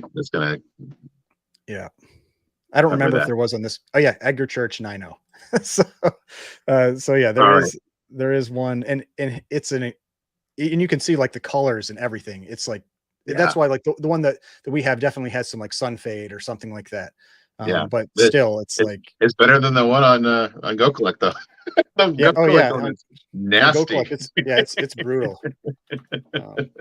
And nothing against Go Collect. You know, if Go Collect's watching, it's just the picture. You need to update your picture. That's all. They should use the Mile High one. I mean, look at it. It's like this one was like dragged through the mud. Yeah, it's got some like mold or something going on it. I don't know. It's either extreme foxing or a lot of dirt and staining or something. But yeah. Yeah, well, that Edgar Church one's nice. Yeah, no, I mean, it's always cool seeing those types of books, like the Edgar Church stuff, the Promise Collection stuff. I mean, the high grade ones where you're just like, how did this make it, you know, this far? Right. But yeah, I mean, right. You know, Reef the Sea Forever. Like, yeah, I mean, these Uncle Scrooge books, like, I mean, Disney's an interesting area because there is a huge fan base for Disney in general, right? And so it's just, the question is, do you get that crossover into comics? And I mean, I often find, like, when I sell a Disney book, my the shipping address, Florida. It is often Florida, you know, and it's just like, you know, those are the fans of, you know, the big fans, you know, live down in Florida, and they're down there near Disney World, right? Yeah. Now this is a pretty solid sale too. This one, I want to actually talk about this to kind of give you an idea how these books have changed over time. Like how these pre-code horror books have gotten so much more expensive over the last like 10 plus years. So we can see this is a 3.5, and we'll pull this one up here. So this has become a pretty, you know, in demand book. 3.5 Voodoo number 8 went for $14.40. The prior record, which is going to have been, you know, quite a few years ago though, was $66. So Voodoo number 8. I had it going for 1100, I think. No, I had it go for 950, and it went for 1440. I mean, really solid Wow, sale for that book. that's strong. But you can see here you had like this 1.8 that went for 900, but then you had a 2.0 that went for 725, and so it's hard to tell like where this one was really going to go. But here's that 3.5 just 10 years ago. I mean, $66. I mean, Whoa. like that shows you, and you'll see that with, I mean, one of the other books. Well, even some big ones like Punch 12, like Punch Comics number 12 is one of the most recognizable books from the golden age. And, you can see here, like 4.5, 38,000, 2.5, 25,000. I mean, these are expensive books. And if we go, let's see if we can find one that has a history that goes back like 10 years ago, it was a $5,000 book. So 7 times more expensive in 10 years. Jeez. Let's see if we can find one that has an even older sale. I mean, they're rare, so it's not like you see them pop up all that often. I think this 5.5 was I'm almost certain this was the Nicolas Cage copy, this 90,000. Yeah. From the collection of Nicolas Cage, which, I mean, that definitely got a premium. I mean, just Right. knowing that Nicolas Cage owned this book at one point, that one definitely got a premium. But I mean, just it kind of shows you like this book, like in 10 years, has gone up 7x. If you look at, say, Chamber of Chills 19, this one, and that's why sometimes you'll see some people with some really like wild collections where they have tons of copies of some of these books, and it's because they used I was to be just a going to lot more mention affordable. you had that been talking about that lady who had Anna Love. Yeah, her collection of those copies, but she got into them when they were reasonable. So let's see here. I don't know if I just got to find one that has an older sales number. Let's try a 7.5. Yeah, 2005, $124. 2023, 31,000.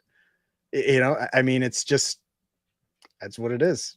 I mean, these so books crazy.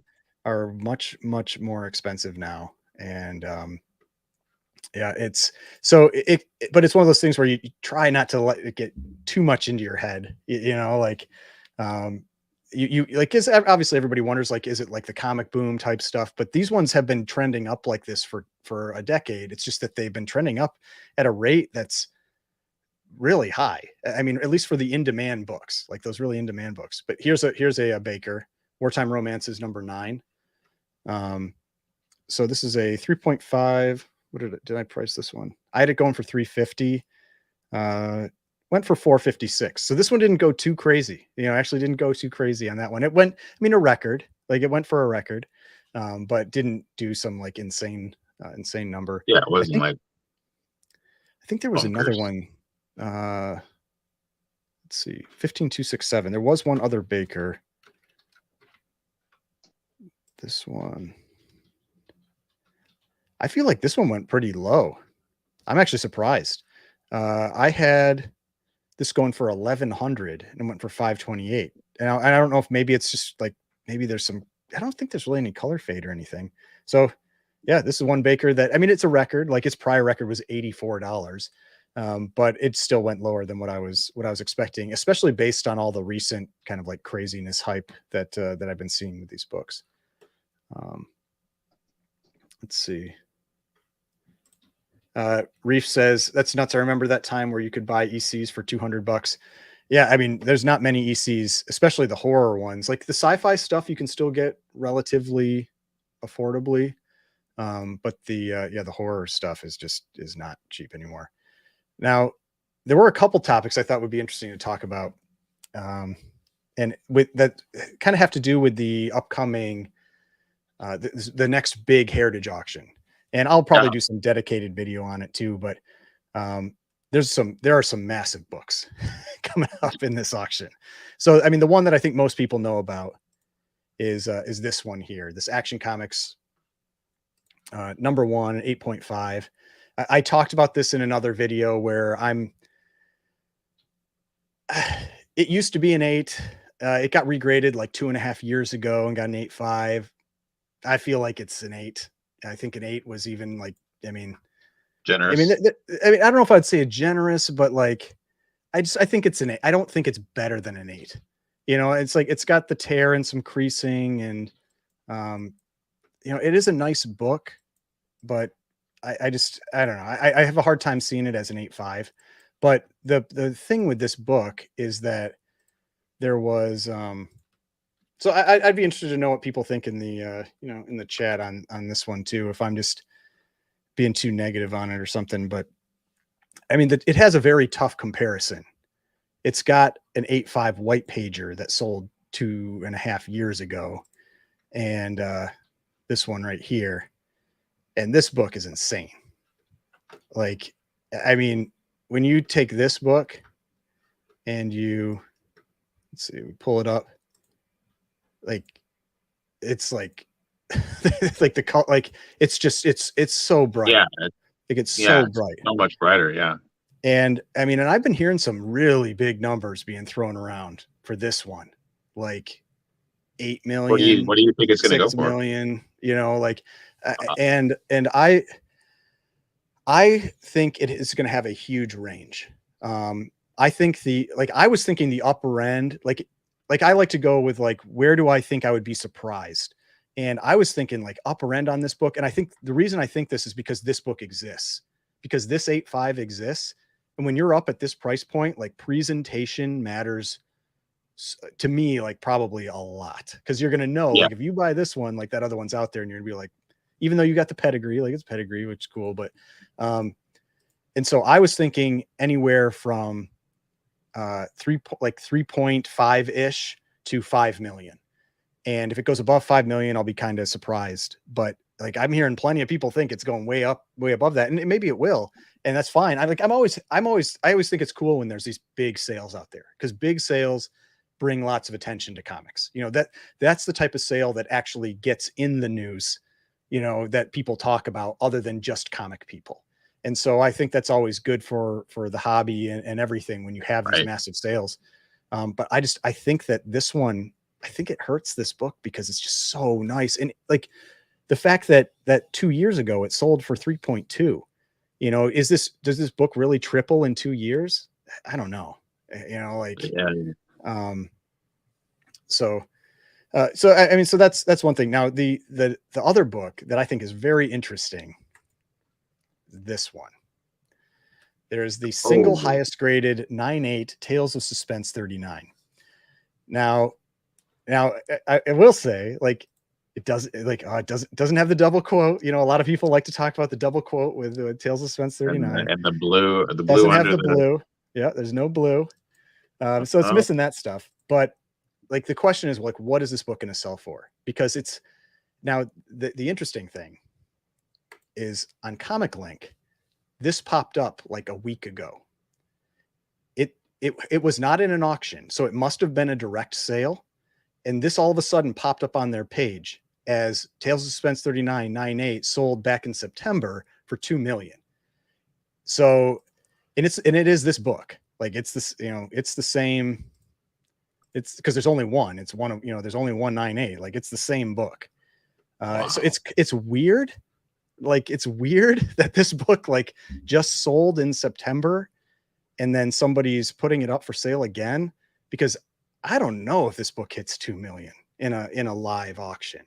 I'm curious what other people think. Like, if they think that this book will be a 2 million, because I mean, I'll say, like, the reason I say that is that if I look at, and I think I'll have to probably pull, just so we can flip back and forth.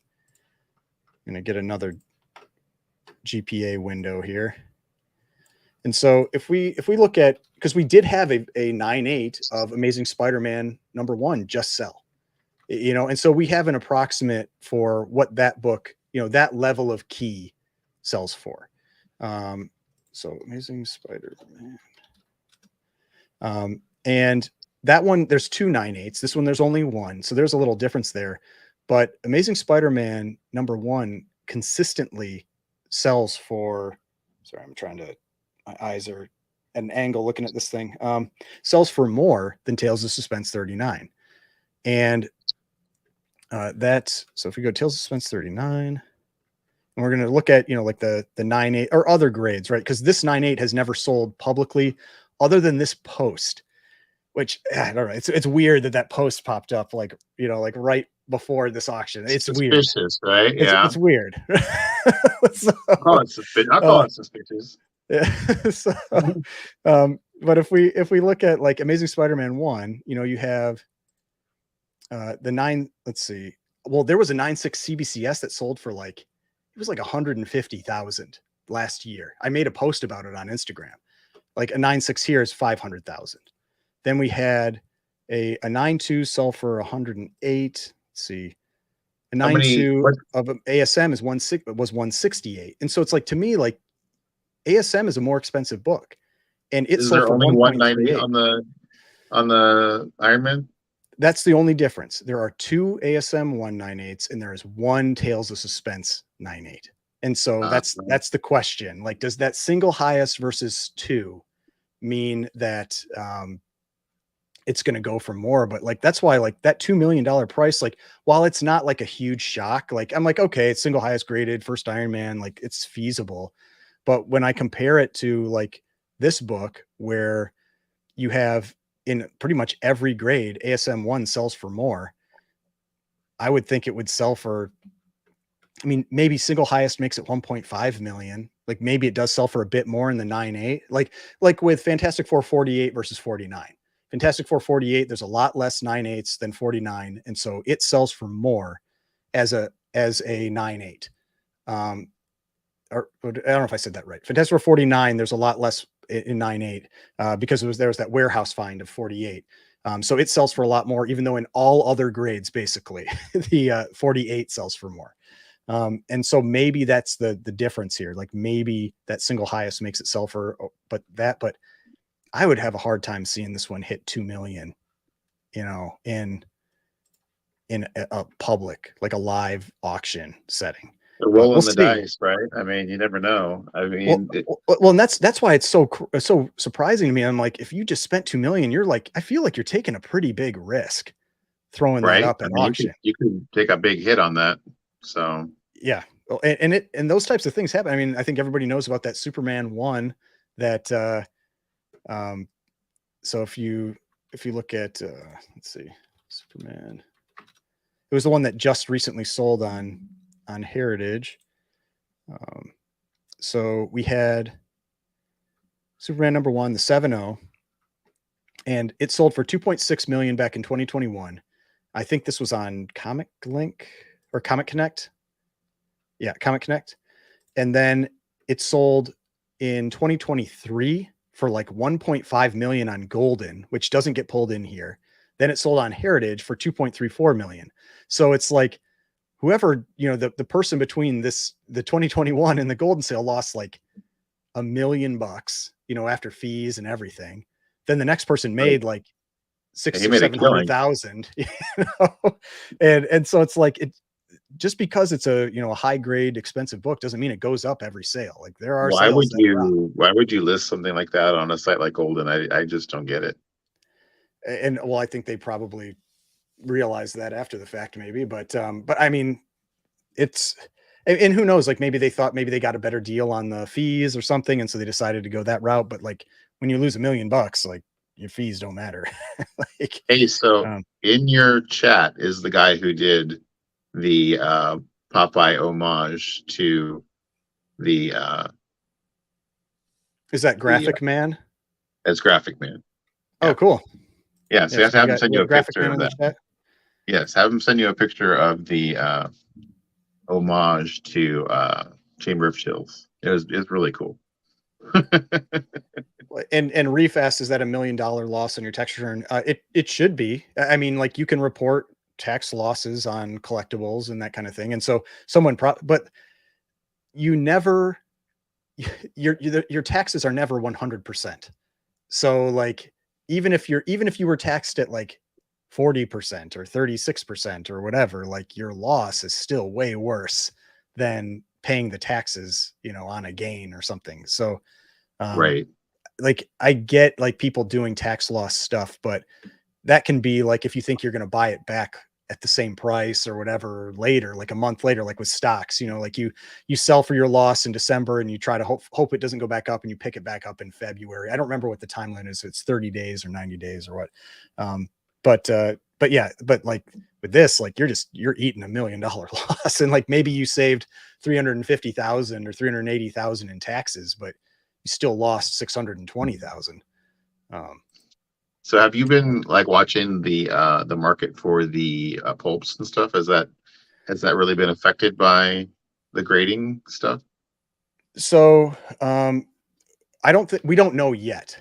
So there are Heritage, I know, does regular pulp sales, and they've all been raw before. So I wouldn't be shocked if we start seeing pulps get pulled in. Now I'm not a pulp person. I don't really care for pulps, and so them being graded doesn't change anything for me. It doesn't make me want them more. Yeah, no, I just think they have some beautiful artwork and stuff on them. And yeah.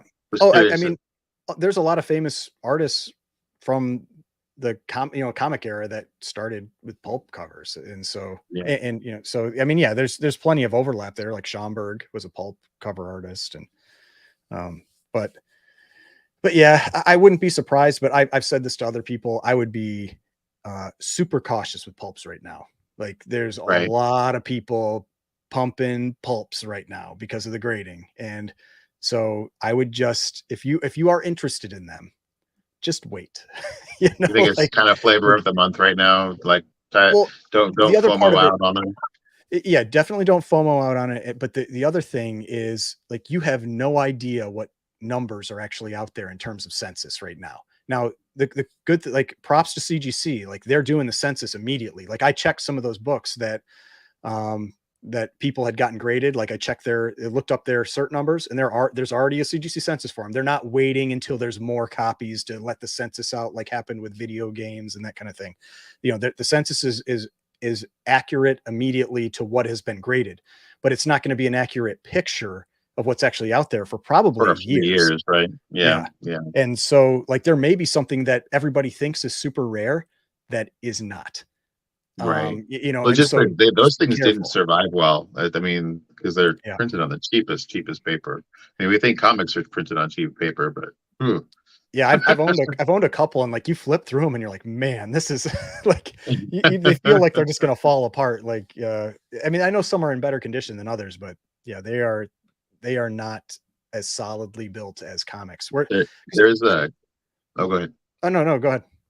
There's a shop owner here in Portland who's been in the business for decades and decades, and I remember back in the 80s he was collecting pulps, and he would, every time he got one, he would make a color photocopy and put it up in his office of the covers, and they're just so beautiful. I mean, I would just go in there and be marveling at the covers.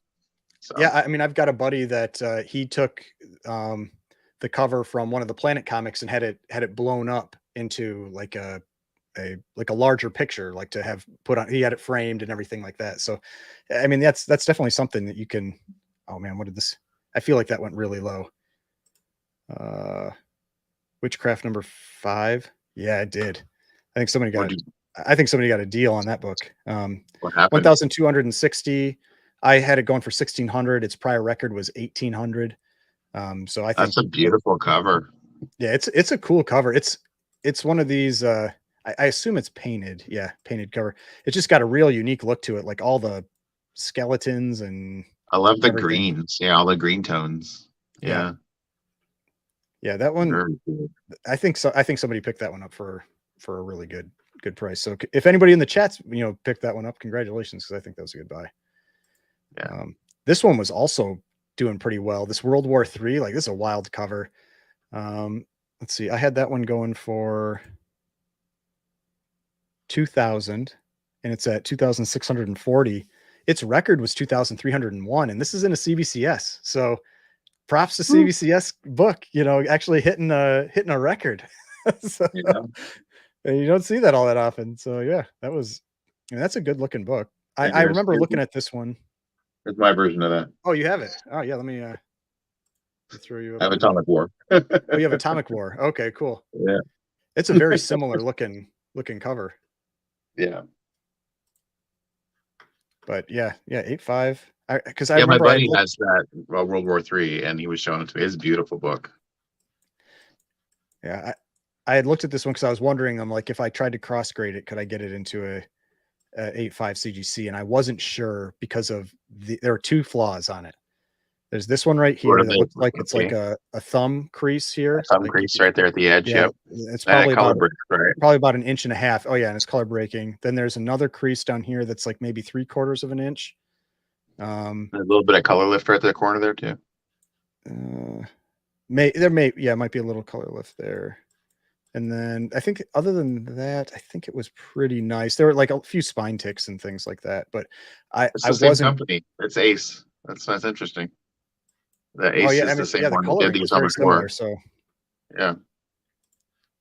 but yeah, I thought maybe it might get a 7.58. That was one of the concerns I had if you tried to cross grade it. But Hey, there's the young men. We got some young men in our stuff.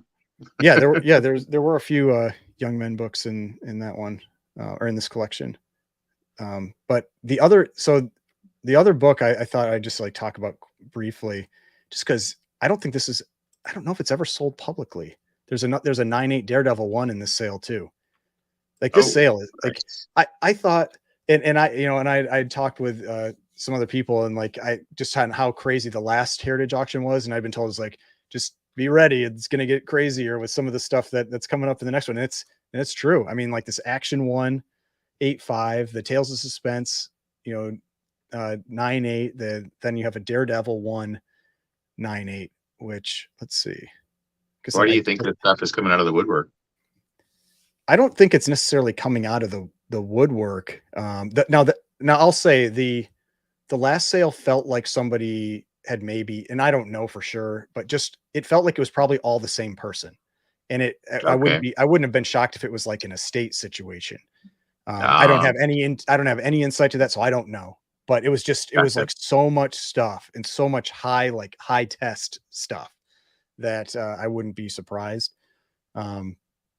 I mean, it could also be like, I mean, at least with like, I mean, these aren't all golden age. Like, but the golden age market has been really hot, so maybe some people are trying to capitalize on that. It could also be that the economy had largely been in a pretty big lull for the last year or 2 years, and at least for people that are spending this type of money, things like stock market and crypto make a big difference, and those are both pumping right now. So maybe people see that and they're like, this is the time to try to take advantage of those, that available Get some cash. cash in hand so they can Yeah. invest in that. Yeah. So but yeah, so the 9.8, yeah, there's never been, I know about a private sale that happened with the 9.8 of Daredevil 1, but we've never had a public 9.8. I think there are 3 and 9.8, none higher. I don't know if there's a white page copy. This one is not. This is off white to white. But yeah, it'll be, I mean, again, this one, I don't even know how to really guess. Like I can always guess, but I don't really know how to guess what this one will go for, because I mean, we had the 9.6 that it last sold like year and a half ago. It had a peak sale 160, but in trending down before the comic boom, like it was probably like a $75,000 book, or 50, I mean, even lower, probably like 50,000. So I don't know. It doesn't, I mean, it feels to me like a book that's more like 300,000 or something, like this does. Daredevil 1 isn't, he's not the same. $500,000 book or something like that. I mean, it might hit 500,000, but I don't know. Like, especially because it's not white pages, like that. I feel like that's going to matter at this. Like, I am not a page quality person. There's 3 others that are 9.8s. Well, there's 3 total, so 2 others. 2 other 9.8s. Okay. Yeah, and you don't know what the page quality is, so I can't say. And I've said it before, like I'm not a page quality person, but I can still respect what other people will pay for things. And I know how that all, can works out. And like this one isn't like, the whites aren't super bright, so that could hurt it a little bit. Let's see, it's weird. Okay, at first I thought there wasn't an inner well. It was just like, it felt like there was like nothing there, but there's there. It's the invisible inner well. Well, it's like from this, like I feel like from this perspective, like it just doesn't look like it's there, but it is there.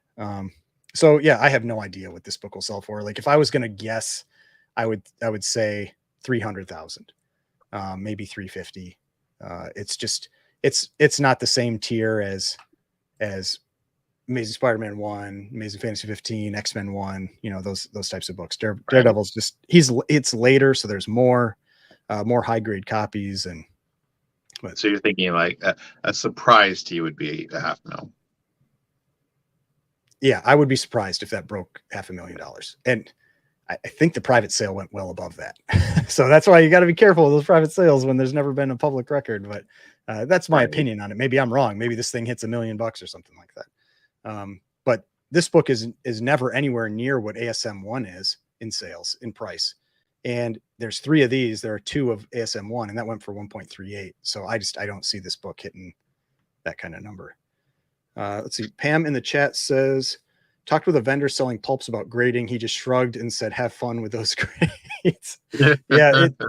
Now, if you are interested in getting kind of some extra knowledge on grading of those pulps, I do recommend watching the video that was on the Fanalytics channel where they interviewed Matt Nelson, and he talked about that grading, because pulps are graded differently than comics. Where they were going to give blue labels to trimmed and stuff. Yes, they give blue labels for trimmed because trimming was so commonplace, and was often part of the manufacturing, and so it's hard to differentiate. But I believe what he said in that video was that there's going to be a cap, like a grade cap for trim. Like I don't know if it was like a 4 or a 3 or something, but there will be, the trimming will be blue label. And now the other thing that I thought, let's see, somebody had posted I think it was like that pulp Batgirl cover. It was that they had graded. So let's see, pulp or Batwoman. That's a cool cover. It's the one, that weird pose, right? The kind of the arms up kind of weird pose over her head. This one. Yeah, that one. So it was, so this one right here. And this is like the one pulp that I'm kind of interested in, but again, there's no way I'm buying this thing in like the next like 2 years or whatever. But I think they had this one, and it was, I don't remember if it was graded like a 4 or 5 or something, but in the note on the label, it said like coupon cut out of page whatever. And I was like, holy crap, they are counting pages. I mean, you feel like they kind of have to, but I can't imagine, like, these are hundreds of pages long. Right. I mean, and how fragile they are. Right. I mean, the other thing was they're charging the same amount for grading them. And so I was just like, how long does it take? Or, I mean, do they have some type of automated method? But I doubt it, because those edges, if you've ever had a pulp, like, they're not even. It's like the wavy type of cuts.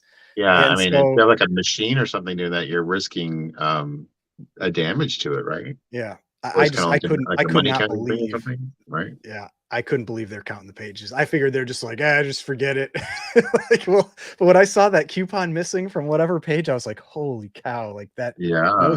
No, thank you. I would not sign up for that job. So I've heard, like, do you think Weird Tales is kind of like the primo title for pulps, like one of the top ones? I honestly don't know enough about pulps to speak to it. Okay. I know a few of the pulps that are popular, and I know that if it has like spicy in the title, it is often expensive. Right. And that's about the extent of my my pulp knowledge. And it's just because it's not something that really interests me all that much. Right. I'm not expecting to be an expert on it or anything. I just was curious what you thought. But yeah, I would buy this one. I would buy this one, but not right now. I'm gonna wait and see. So, like, you went to an antique store and they had it for $5, you'd pick it up? Oh, 100%. I mean, if I went to an antique store and they had it for like 3,000, I'd buy it. It's like, I know the value is there. I just don't know. I don't know where the corrections are going to be. I mean, some people are asking some insane numbers right now for some of these books, and I would be, like I said, I'd be pretty cautious. Yeah, it's interesting because, like, a lot of people said, like, those books were accumulated at like at antique stores and stuff for a long time for not a lot of money, and so I'm wondering if they're all getting scooped up now. And thanks for joining us up North Comics. Appreciate you hanging out in the comment section. But yeah, I mean that's what scares me with that. It's because they have never been graded. We have no idea if there's like a bunch of people with just boxes, like boxes of them Right. just Right. waiting, or they're people that don't know that pulps are graded and they're just like old time collectors, like guys that have been collecting this stuff for women that have been collecting this stuff for decades. And then, in some garage sale or in, some estate sale or whatever, it's just like, oh, here's 50 boxes of pulps. And then it's like it ends up being that it 50 has a whole copy bunch of the, paper boxes full of yeah. pulps, right? Yeah. Yeah. So So I'd going just be cautious. circling back to a couple of things we talked about earlier, I've got a Baker crime one here that I pulled out. Police cases. Yeah, like some of those police cases covers are pretty cool. Like Yeah. he had a pretty wide It's it's in pretty good shape set too, of actually. genres. Yeah, it's a nice copy. And then I've got we were talking about police comics and how hard they are to come by in the later run. I got 122 in a nice Oh, grade. cool. Nice. Yeah. I love the guy just smashed into the window. Is awesome. Yeah, so me and my buddy Jake, we refer to those as Kool-Aid Man covers. Kool-Aid Man. So yeah, Kool-Aid. because Yeah. there's a lot of them in like the pre-code horror stuff where they Yeah. it's some guy busting in to save the day or whatever, and so we just started calling him Kool-Aid Man. Kool-Aid Man cover. That's awesome.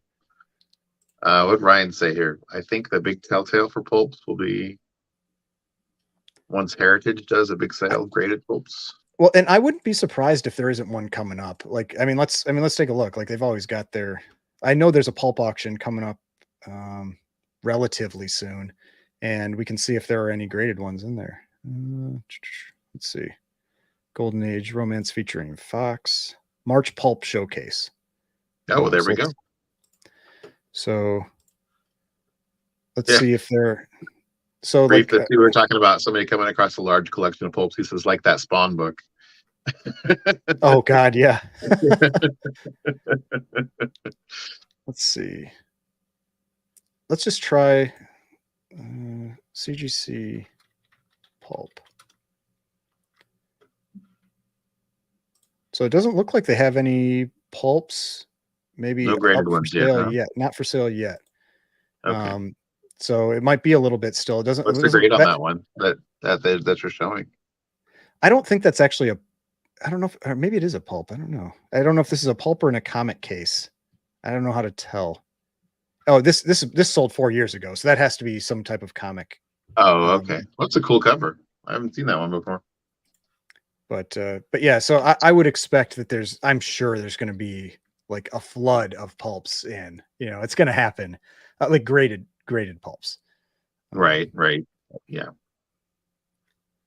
But yeah, that's I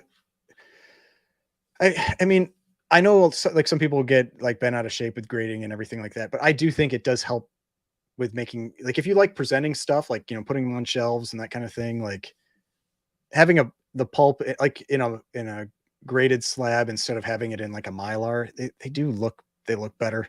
I mean, for me, some people don't like it. Like my personal tastes are, I like that appearance. You like them better slabbed? Yeah, I like for presentation. I like them better slabbed. Yeah. But I think like being educated on them might be. I'm one of those guys that likes to go poking around at like, antique shops and junk shops and stuff. And so like being educated on the pulps is not a bad thing to be able to know what you're looking at and what the value might be. Are you bidding on these Teenage Mutant Ninja Turtles? Oh, I'm all over that. I'm high bidder right now. It's like that's the type of stuff I have no idea like what those things go for. And what did they go for? It went for $129, I think. Okay, there we go. There we go. For a set, for a set of, if you're looking for a set of all four, $129 for the TMNT coin banks. There you go. There's always some interesting stuff that sells at the end of this first day where it has, a lot of nothing to do with Golden Age. Ephemera, yeah, stuff that is pop culture related, pop culture adjacent, right? Yeah. Well, I mean, that was like when I was doing the live stream for the last big Heritage auction on their Saturday. Like the final item that sold was this like random huge Darth Vader helmet print. Yeah, or was it a print? Yeah, I think it was a print. And like to show the scale of it, they had like a person stand next to it so that you knew like when you bought this thing, it was going to be huge in your house. It's not like this thing is only like a foot tall. It was like 6 or 7 feet tall. And you better have a really high ceiling or it's going to look pretty ridiculous. But It's like a buddy of mine had the Star Wars uh, banners that they would hang on the side of buildings when they were doing the re-release of Star Wars and everything, and then the new movies. oh wow. I was like, oh my god, who's gonna buy that? Where can you display it? It's huge. It's there you would have to have a room built for it. Well, I mean that's like I used to I when it was, I don't know if it's even on anymore, but I used to watch American Pickers all the time, and they would occasionally buy those like the carnival banners, like the old, like the real old timey like carnival banners, and they're huge. And you're always like, yeah, who'd buy them? But I feel like a lot of times it's either like maybe museums, that kind of thing, that have a big display area. Because otherwise, I can see that. I can they see take that. up a whole wall. Are those pencils? What wrapping paper? Wrapping Yep, paper. Okay. wrapping paper. Yep. 1989 to 1990. Yeah, I mean, if you happen to have 14 rolls of Teenage Mutant Ninja Turtles wrapping paper and you're looking to sell it, you too could get $139. So about $10 a roll for. So our buddy that we bought the collection from, he was telling me about it was Baby Ruth gum that came out back in the day, and he's like, yeah, he's pointing as in his display case. He's like, this stuff goes for like $100 and something a stick. Oh, he's like, I'm like, what? He's like, yeah, it was only around for like 8 months. And I feel like, but why? Like, is it for like challenges where people are like, I'm gonna eat it? So. No, he does the tin signs and everything. So he has a tin sign for it. He was like, yeah, this stuff. He's like, it's in the case here. He's like, I just had a guy the other day come in. He bought like 3 sticks. They were $100 and something a stick, and they go in a little display thing. I'm like, okay, that's crazy. Yeah, I have no idea the value of some of that kind of stuff, right? Yeah. Hey, Alan, Comic Collector Geek. Thanks for joining the chat. And yeah, I mean, that's the thing. Like and I've mentioned this on the channel a number of times before. It's that whole, it's the difficult part where you have that balance between making money and doing right by the person you're buying from, and it's like, your knowledge has some value, like not some, but your knowledge has a lot of value. And so it's like, how much value is that? Like if you walk, like you were talking about that garage sale you went to, right? The AF-15. Oh yeah. And so it's like, if you like, when you go to something like that and somebody doesn't know the value, like what is your like responsibility? Right. And it's like, I think that's a tough question for a lot of people. Like it's not an easy answer. Well, where are you going to draw the line too? Like what if it's a life-changing thing and it could, I don't know if I could live with myself if I bought that for $25 and and here's this little old lady who it could totally change her life, Yeah, well, I mean, that's what we like in one of my other chats, we call it, like, it's like, how comfortable are you stealing from your grandmother? It's like, because like that's what it's like when you're doing that, I feel like it's like maybe it's not yours, but you're stealing from someone's grandma. So to clarify to the people watching, I did not buy the NAF. Oh yeah, no, someone actually stole it from her before I got there. So which is just crazy. Like you said, like it was like some kid, like it must be like running around in the.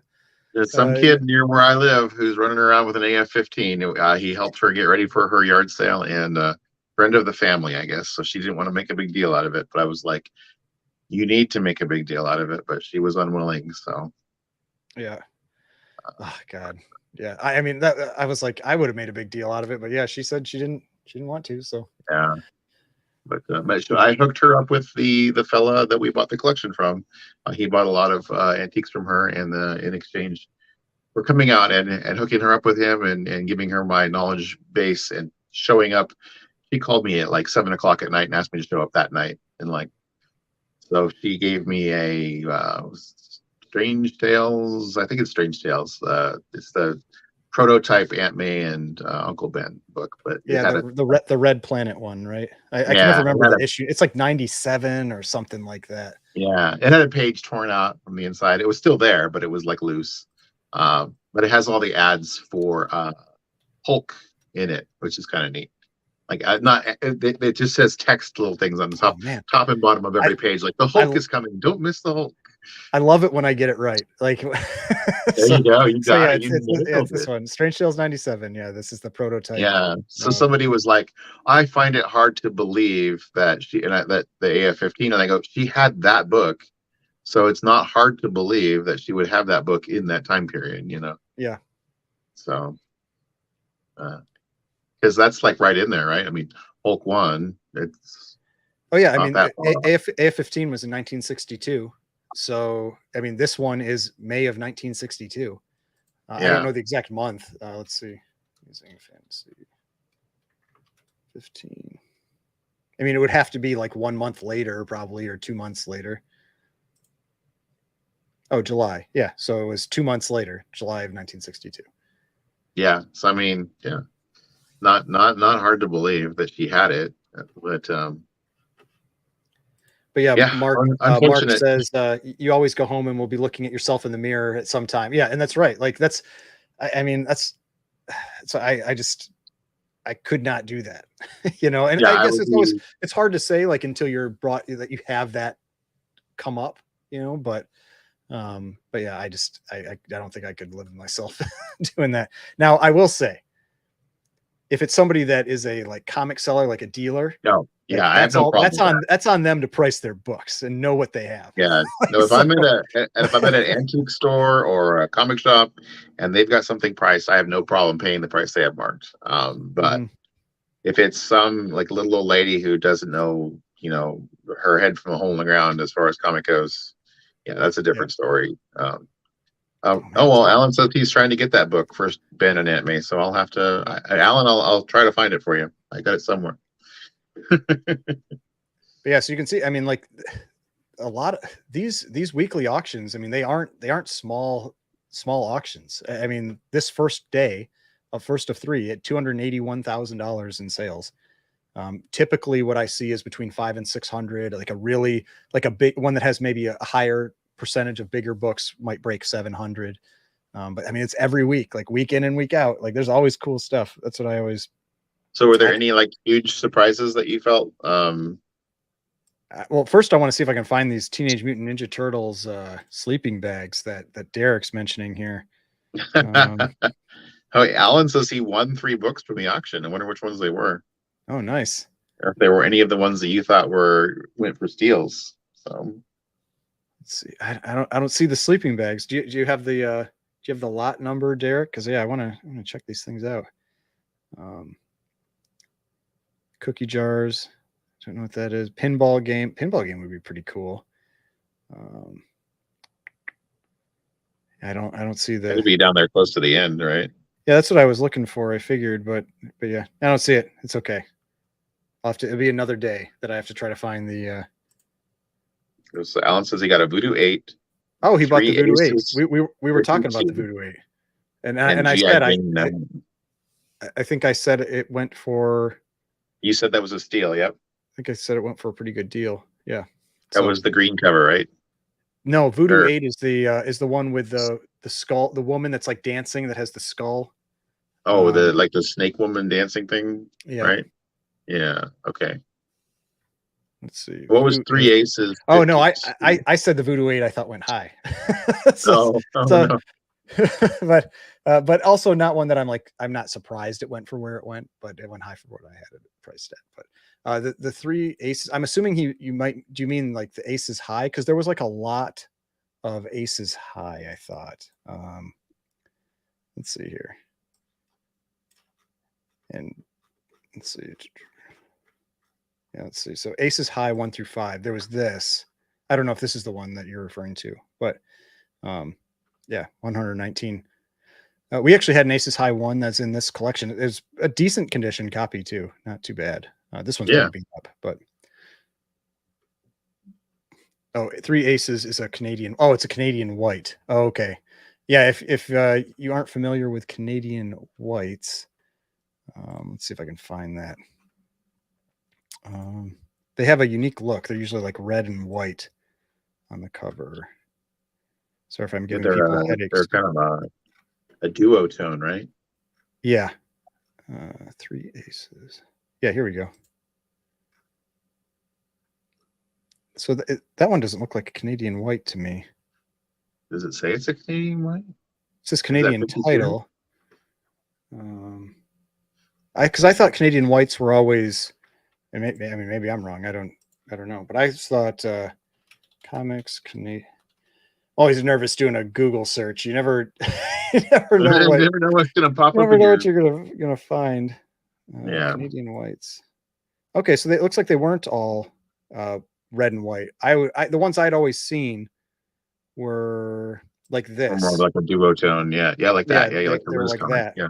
But yeah. Okay. But yeah, it looks like there are other types. Again, not an area that I am overly familiar with. It's like, a little bit, but not too much. He's one of those Canadian dudes, he's in. He's from Canada, so yeah, Some crazy Canucks. Pre-code thing. He decided to buy the Mr. Mystery. There were a few of them. Which Mr. Mystery did you pick up? Because there were some. At least I think this had a few of them. Or that might. I've been watching a few different auctions, so maybe But there was the Mr. Mystery 16 was the one I was watching in this one. Oh, that was the only one in this auction, so it must be from a different auction. Yeah, actually I talked about this book in because I think this is an Ali Elias cover, or no, is it? I think I can't remember. I feel like I talked about I know I talked about this book somewhere. Let's see. No, not Lee Elias, but whatever it is. But no, this one, yeah, I do like this one. This one's cool because you don't have mummies very often it's one of the monsters from the pre-code horror era where you don't have mummies pop up all that often. So I think that's a cool cover. Yeah. Yeah. Yeah. You don't. So the fellow that we bought the collection from told me tonight that he has a line on like 30 more of those the Disney magazines from the 1930s. So yeah, I mean, I would say we definitely want to check and count the pages and see if the spines are split or. But but I thought that was kind of interesting. He also picked up a real nice high grade copy of one of the Super Magician books. He showed it to me. It was really nice. So we've got Derek saying like show the cover on Super Mystery Volume 3 number 4. So let's Acid melting dudes. Let's see, Super Mystery Volume 3 number 4. And Maurice says Canadian whites ended at the end of the war. That's a pretty wild cover. Like this one, like when I was scrolling by, I didn't choose to like watch this book because I didn't care for the art on this character in the middle. Like it just didn't appeal to me. It like felt like kind of crappy, but I didn't even notice. Oh geez. Yeah, that's wild. Like that is wild. Yikes.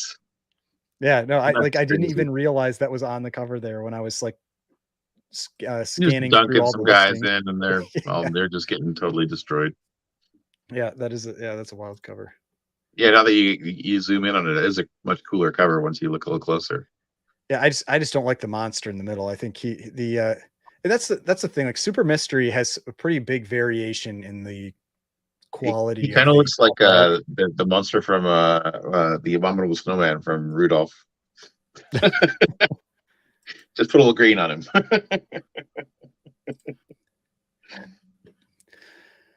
But I guess like we've been talking for a couple hours now.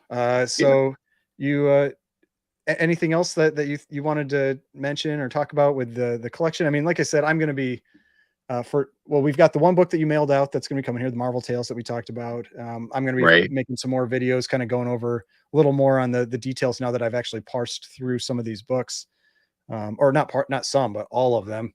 Kind of that process and everything. The last box was a little better than what you were thinking on the other one, so right? Yeah, I mean, so yeah, so the interesting thing with the last box that I filmed it, but I haven't posted it yet. We're on number It's a 3 lot right of the now like, for posted, yeah, right? yeah. I haven't posted the superhero box yet, and I haven't posted that last one. And that last one is mostly like cartoon type books, which um, it had. I was only expecting the Jetsons book to be the $100+ book, and there were, I think it was 3 books maybe or something. It was 3 or Yeah, 4, I there's kind think. of That a handful of yeah. surprises in there. Yeah. Yeah, because there was like that Henry #1 that was a nicer grade, and then a couple other things. Like there was that Popeye, the 4-color 113. Hmm. There were like 20 books in the $50 to $100 range, which is probably around what I expected. But the thing, like the 50 and under books, it's there are, I mean, there are a lot of them in there, like 90 or whatever. But the difference is that they're actually, a lot of them are closer to the $50 price point. They're like in the 35, 25 to 35 range. And so that's like a nice plus in there. Yeah. Uh, Yeah. but, but that's the type of thing where, yeah, I mentioned before, like those are they'll take a while to sell. It's like, there's less people out there looking for those types of books, but, Yeah. It's a slow burn. It's all right. yeah, I'm not in a yep. rush. I'm just enjoying watching the videos that you're making about it and just seeing the process. And And like we're saying, I there's apologize to people for the reflection on the bags. Like, like, yeah, I couldn't see the camera when I was filming it, and so like I had the light on there, and it what I see is not what the camera sees, and so to me, I'm like, oh, it looks fine, but then, yeah, but whatever. I corrected that largely in the final video, the 5th video, but right. Well, we were talking about a lot of the intangible pluses that we've had to it, and like like to me, one of the biggest things is becoming friends with you, and like just we had the thing where one of the days I went over there, he just said, hey, this is one of the guys that I buy stuff from, and he gave me the connection, and I was able to pass that along to you. So there's another right. little plus to it. And Yeah, there's yeah, no, yeah. It's like talked about it before. So I'm like, we did not know each other before this. So like Brian had outside of like a just very like answered a couple, few questions for me here and there, yeah. and graciously. And yeah, we didn't really.